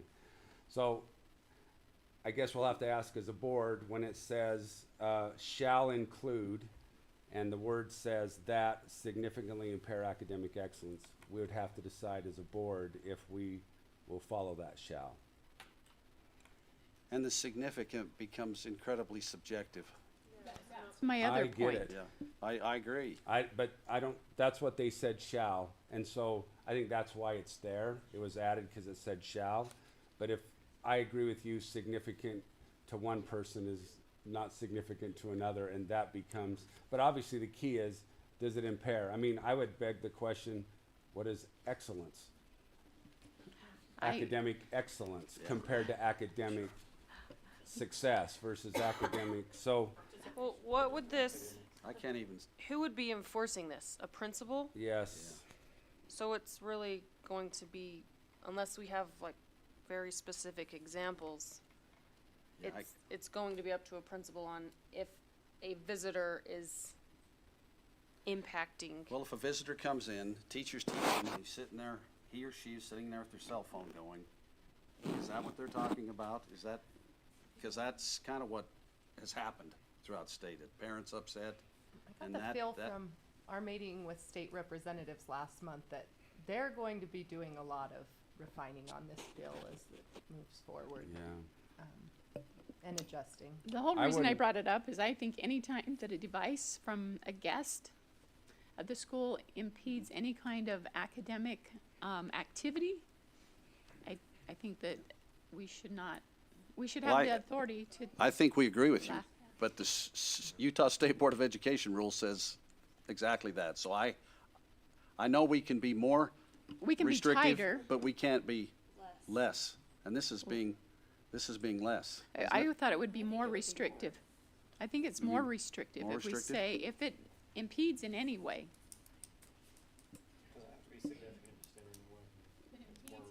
education in any way, that's more restrictive than the state. Well, if you're going to prohibit something less significantly, you're actually being more restrictive. I mean, I don't mean to argue, but Well, that's don't how know. I may that's be how- a little Well, confused. here's That's what how I I think. read it as well, Here's so- here's my 2 cents. Not that she didn't want it, but I think if the board rule, and if they're making changes, then we'll change it next year anyhow. But where it says you shall say this, I say we should follow the board rule and say what they say we shall say, knowing that we trust our principals to make the right calls. That they will know what's impairing, and if the legislature comes back and modifies like academic excellence even, I'm like, I have problems with that too. Like if it's just like what's excellent and I would say if it impedes participation, but where the board rule says those words in there, that's my opinion. We leave it as it is, and as the legislature does their thing, they'll come back to us and we will tighten up if we need to. But if I have a hard time saying let's change it when it says they shall say and it has that specific language. That's just my feeling on it, because I think it's going to change anyhow. And I think for our practical purposes, our principals who are enforcing this will. I'm just trying to give the principals more teeth. Yeah. Because it can be challenged in court. Well, did that meet the standard of Well, and they could significant? challenge it in court. They'll say that's not in board rule. I guess that's the other thing. So I think we should leave it as is. I still am having a hard time understanding exactly how a guest is going to use an electronic device. Can somebody, I just would like to understand. Now, I'm not, Karen, I agree with you on that portion of it. Other than videotape in a classroom, maybe using, I don't know, too loud. I asked Robert specifically if he had any thoughts on it. Yeah. And I'll let you, rather than representing you, I'll let you explain what you told me.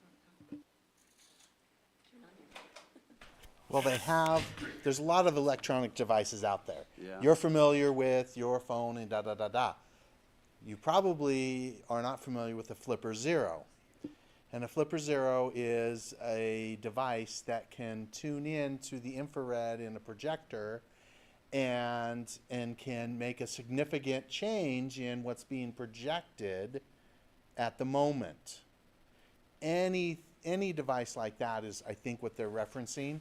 And Flipper Zero is one of the newest ones out there, so that's why they're generalizing this. But those are the kind of devices that they're trying to say we need to be alert to and be aware of.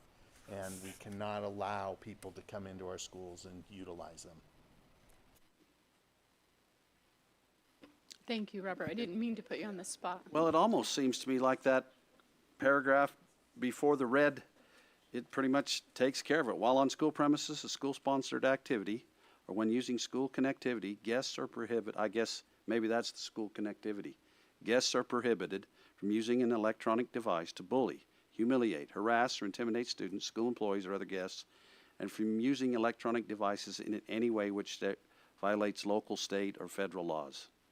That almost should take care of it, but then I guess maybe they're not violating local, state, or federal laws, or intimidating, or bullying, or humiliating, harassing. Yeah, I guess that's what it is. And the So only thing Steve, when you read that first part, yes, that's with devices that we're familiar with, right? Yes. Somebody's bullying, they're sending text messages, they're on our network. That new red line is including Guests. something like the Flipper Zero that can make significant changes to what's going on in the classroom. And that's just the tip of the iceberg of the products that are out there and available. So I think what they're doing is this is what we've had, but we're going to add this line to try to include even more devices that we're not sure are coming down the line.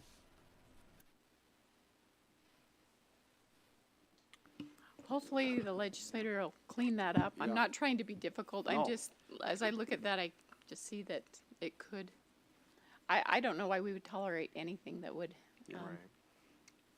impact any kind of education. and I think that's where the subjectivity comes in. Say, it's bothering my teacher, you're out, the principal. We've got Jake, Karina, Catherine's been a principal, Jason. I mean, I think any one of them would, and I'm just saying that, I just think that if it's bothering them in any way, they'd say that's significant, so I guess Keith and Heidi Joe have been principals. I've been a principal. And I'm having a hard time even seeing a guest in a situation that can do that. I know Robert's got these new ideas, but They're not Robert's ideas. and now that they're out on the YouTube channel, everybody will be going, I got to find out what this flipper zero is. Thanks, Robert. So, Jason, did you have a comment on that?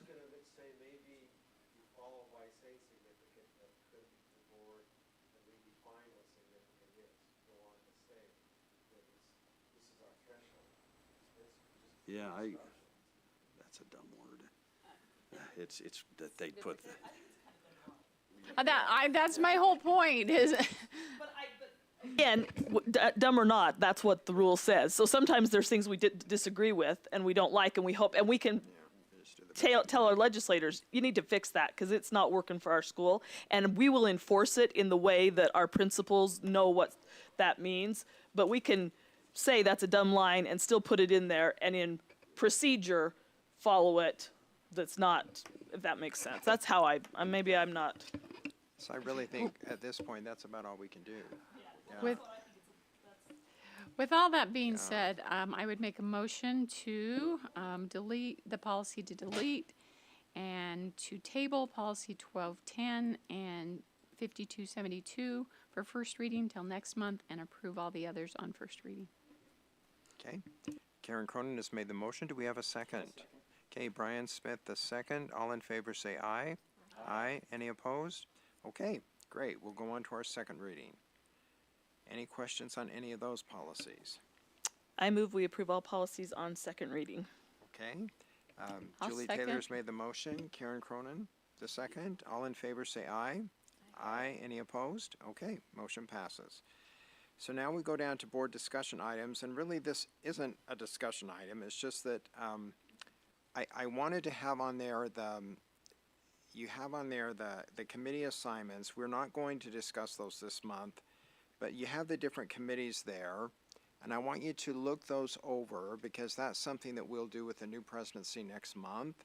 And since we have 2 board members that have left, there's going to be quite a bit of switching around, I would imagine. So be looking at the things that you would like to be a part of, and we can do that next month to get our new committees all set up and ready to go, okay? And I would suggest if you have anything that you would like to be on, that you would let Tiffany know this next month before board meetings, so she would kind of have an idea, or even Danielle, either one, if you'd like them to know anything that you would really like to be on. I think that would be a good thing to start off. And if you don't have any ideas about anything and you just want to say whatever you give me, I'm happy with, that's good too, okay? Whatever works. Just a reminder that because we did have 8 board members, that we could had 4 on a committee, that didn't bring us, we could do that. Now we can only have 3. Right. So whenever there's 4, know that we can't do that. And we only want to make it, and we want to make it even and fair, so we have to work to make sure that every board member basically has the same amount of committees, the same type of work, so one isn't, heavy burdened with things. We want to make it fair as best as possible, okay? But that will be next month, but in the meantime, if you have any ideas, please let Tiffany or Danielle know. Okay, so we just need a motion and a second for consent items. I move we approve the consent items. Okay, Brian Smith has made the motion. So Did I miss are we one? going to do the survey results? I'm sorry, I missed that. It was on, okay, I missed that. My fault. Okay, so before we do the consent items, we will go to our, I think Keith and Heidi Joe are going to review the bond survey results. Okay.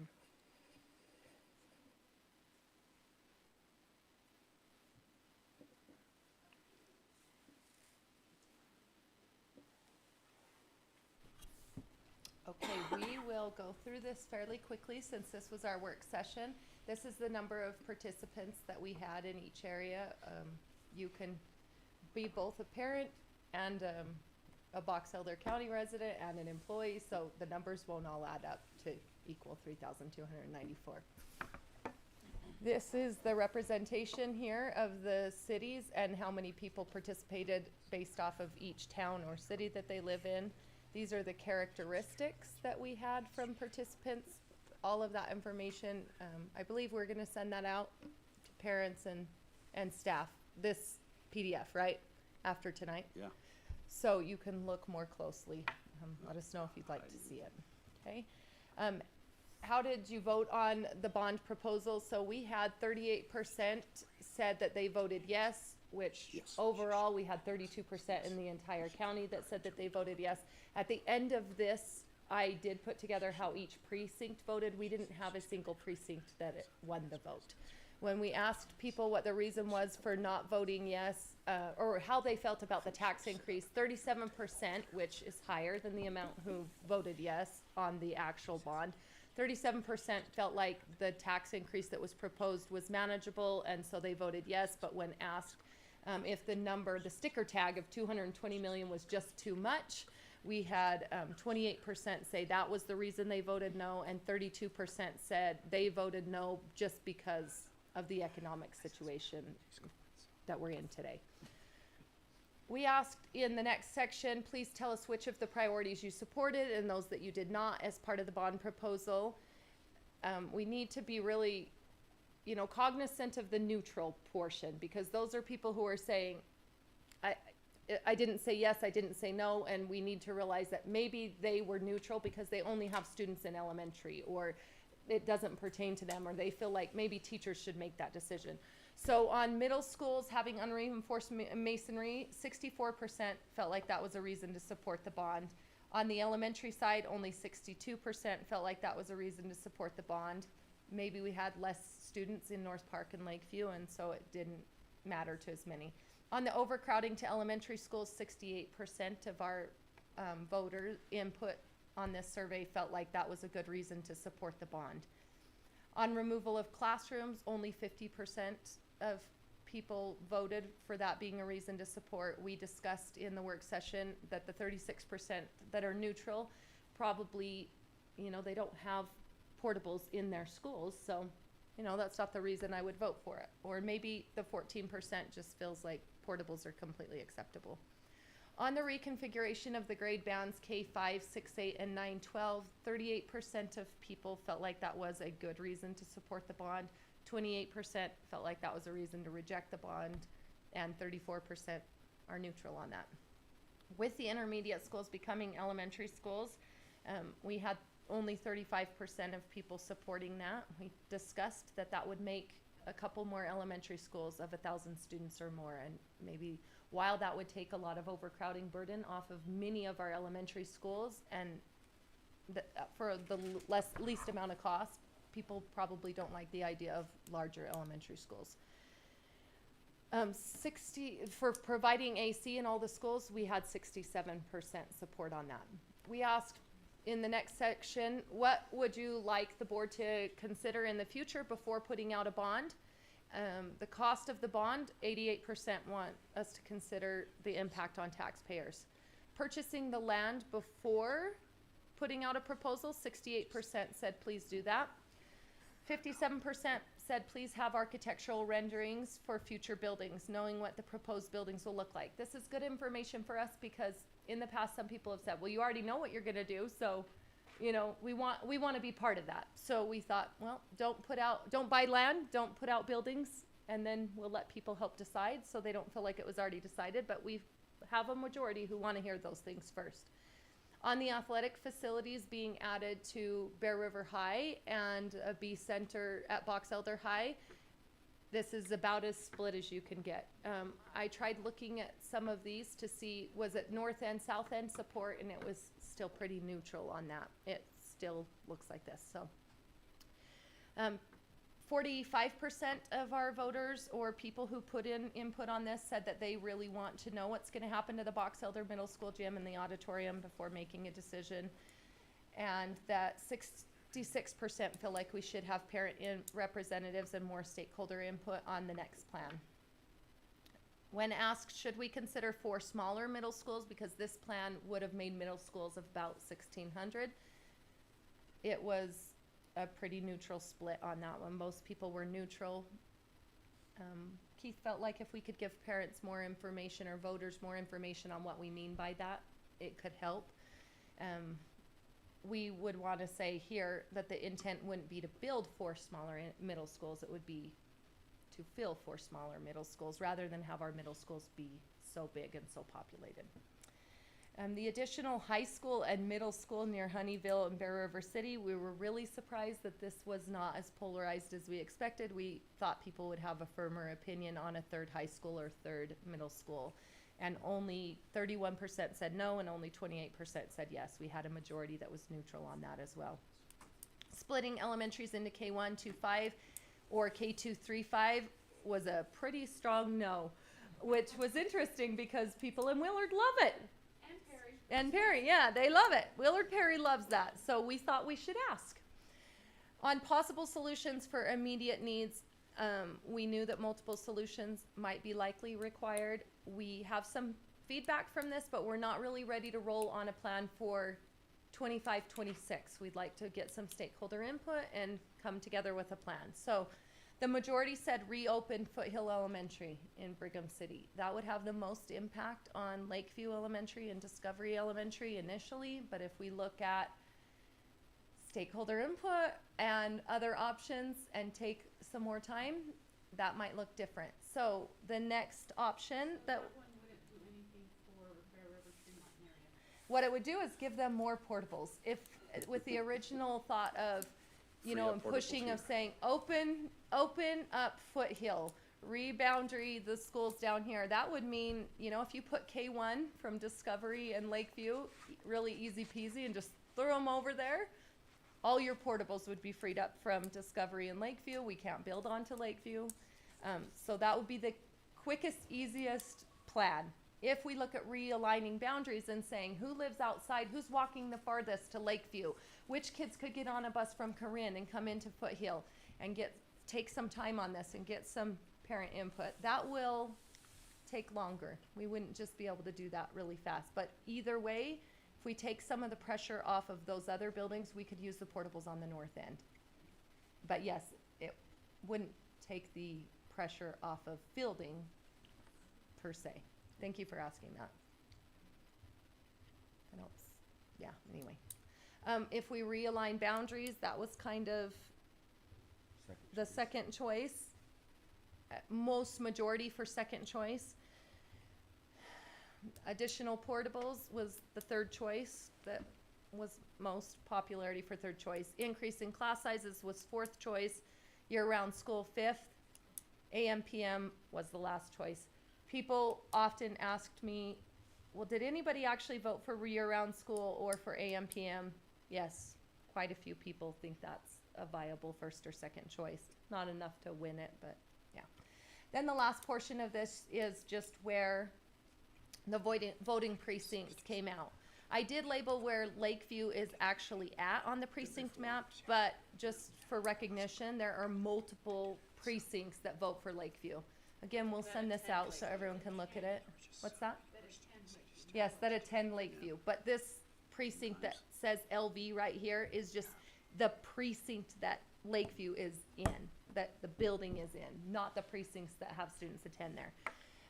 Something I did do was just put on here stars for any of the precincts that voted less than 30% are red stars. Any precincts that voted above 40% were green stars.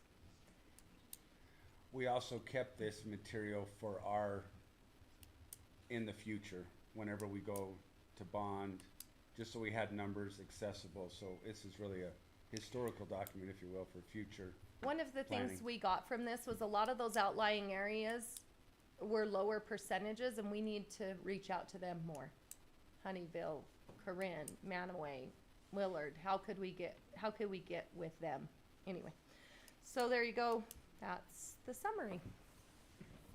Okay, Please let us know if you have other questions, and we will be sending that out to parents and employees. Did I see the data right that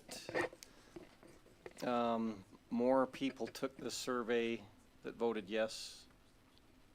So we need to consider that Yes. there are more people that, we're getting feedback from people that said yes. Yeah, Right. we did. Yes, there was about 6% more said yes to the bond here It makes sense than. that people that are more interested in education, have kids in school, Yeah, that they said will give yes, feedback. would take the survey too, right? But we That's also true. had 57% that took the survey that voted no. Yeah. Which is a pretty significant number as well, out of 67.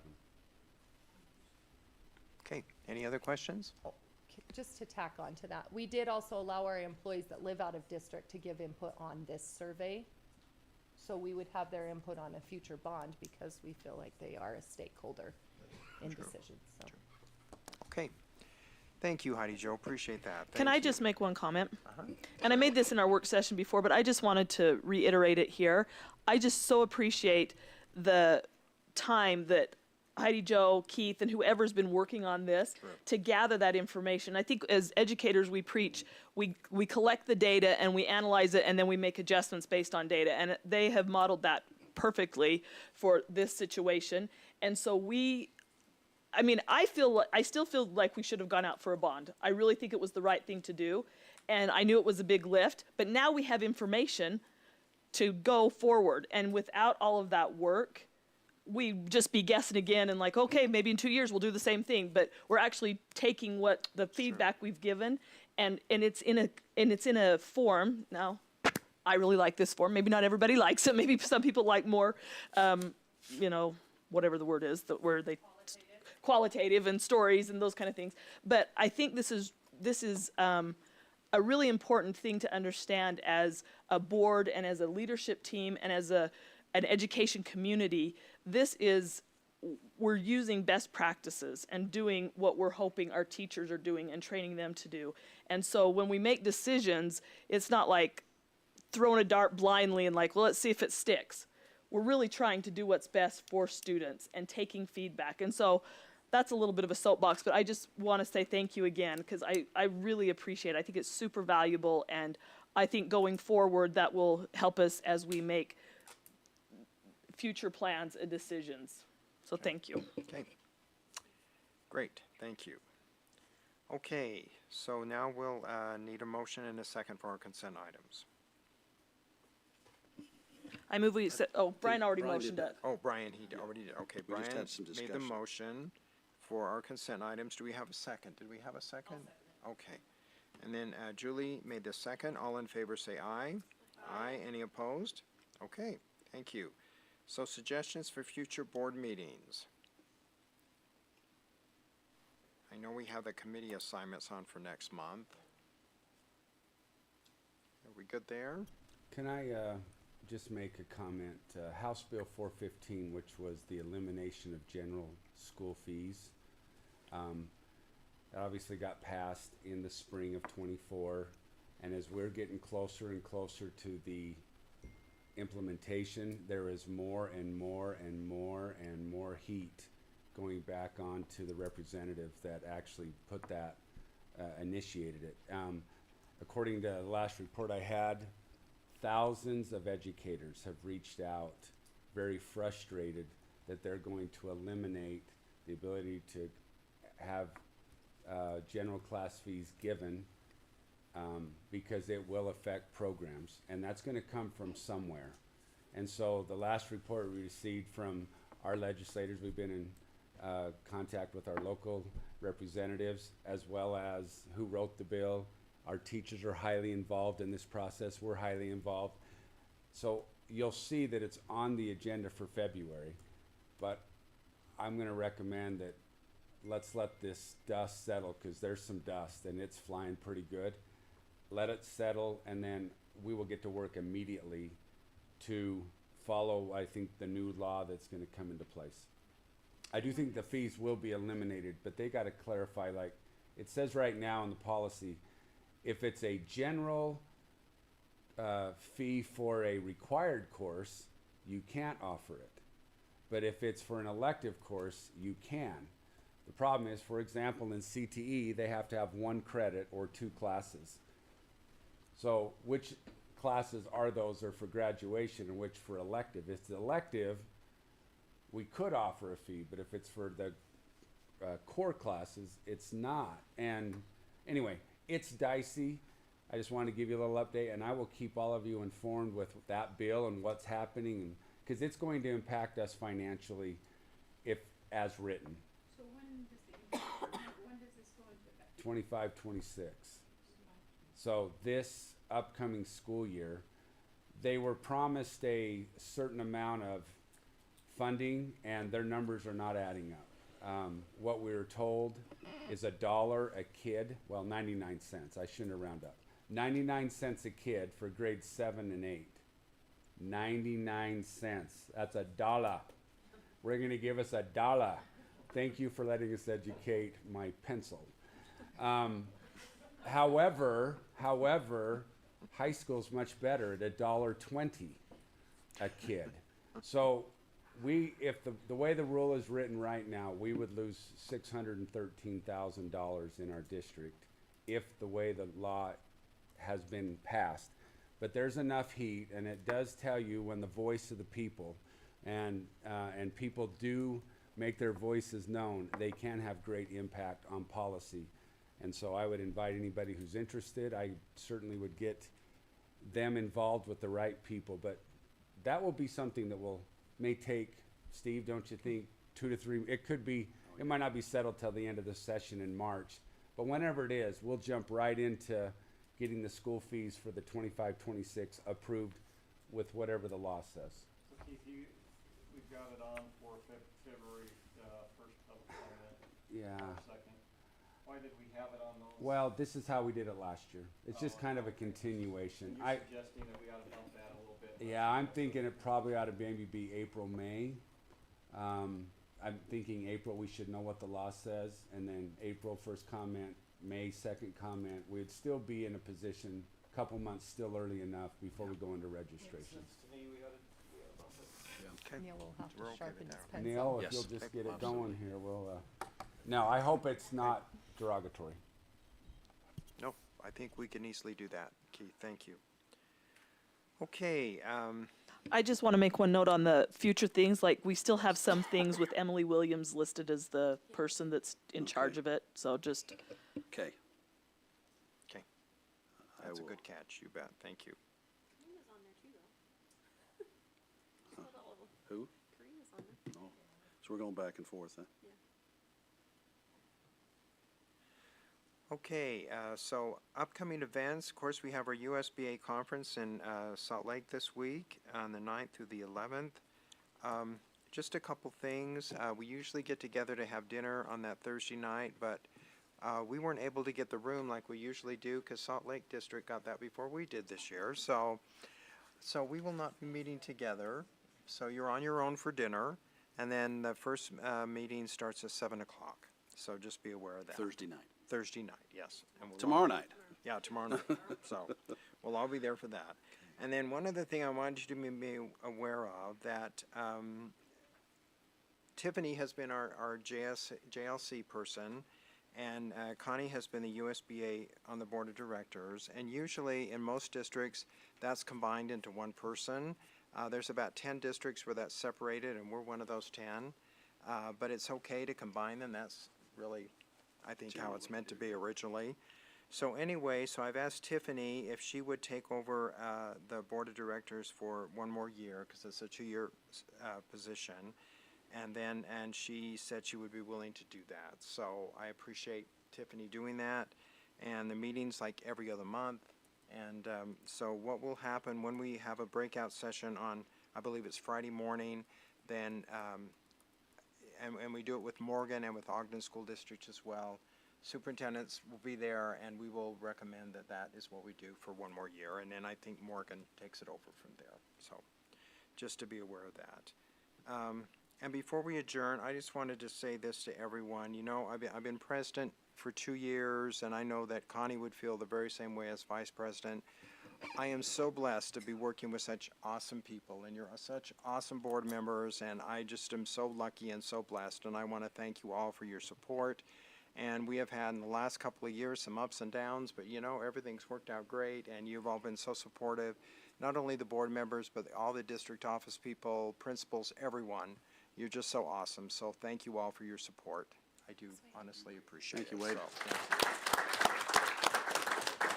Okay. Can I report on, I was multitasked. I checked with Carrie Greener, who was here longer ago than anybody in this room as far as DLI is concerned. She said, no, minors were not promised, but it just said you'd have a very good start towards a minor. Because the minor is awarded by the college, and it, in my best recollection, it takes 20, 30 credits to get a minor, and there's just no way you can get that many from. And so I think people misunderstood that you'd be on a good start to get your minor, but to actually say you'd get your minor, I have never heard that until tonight. My daughter was in the second wave, you know, in Chinese, and I don't remember. Hearing that? I mean, it's been a lot of years. Yeah. Okay. So I think it probably was said, and that's what she said, it would give them a really good start towards a minor. And yes. I have a minor in Spanish. It's 16 undergraduate credits. So 16. Undergrad, so your 1 to 200 level courses just to get into that. And you need another 6 courses, so 18 credit hours on top of that to achieve your minor. So you're looking almost 30 credit hours to get a minor. They're not going to get that in high school. Unless they do one heck of a lot of online courses that somebody else will get paid for, not us. Correct. Yeah, exactly. Okay, any other comments? Okay, we just need a motion and a second to adjourn. I'll make a motion that we adjourn. Okay, Danielle Wright has made the motion. I'll second that. Okay, Tiffany Summers the second. All in favor say aye.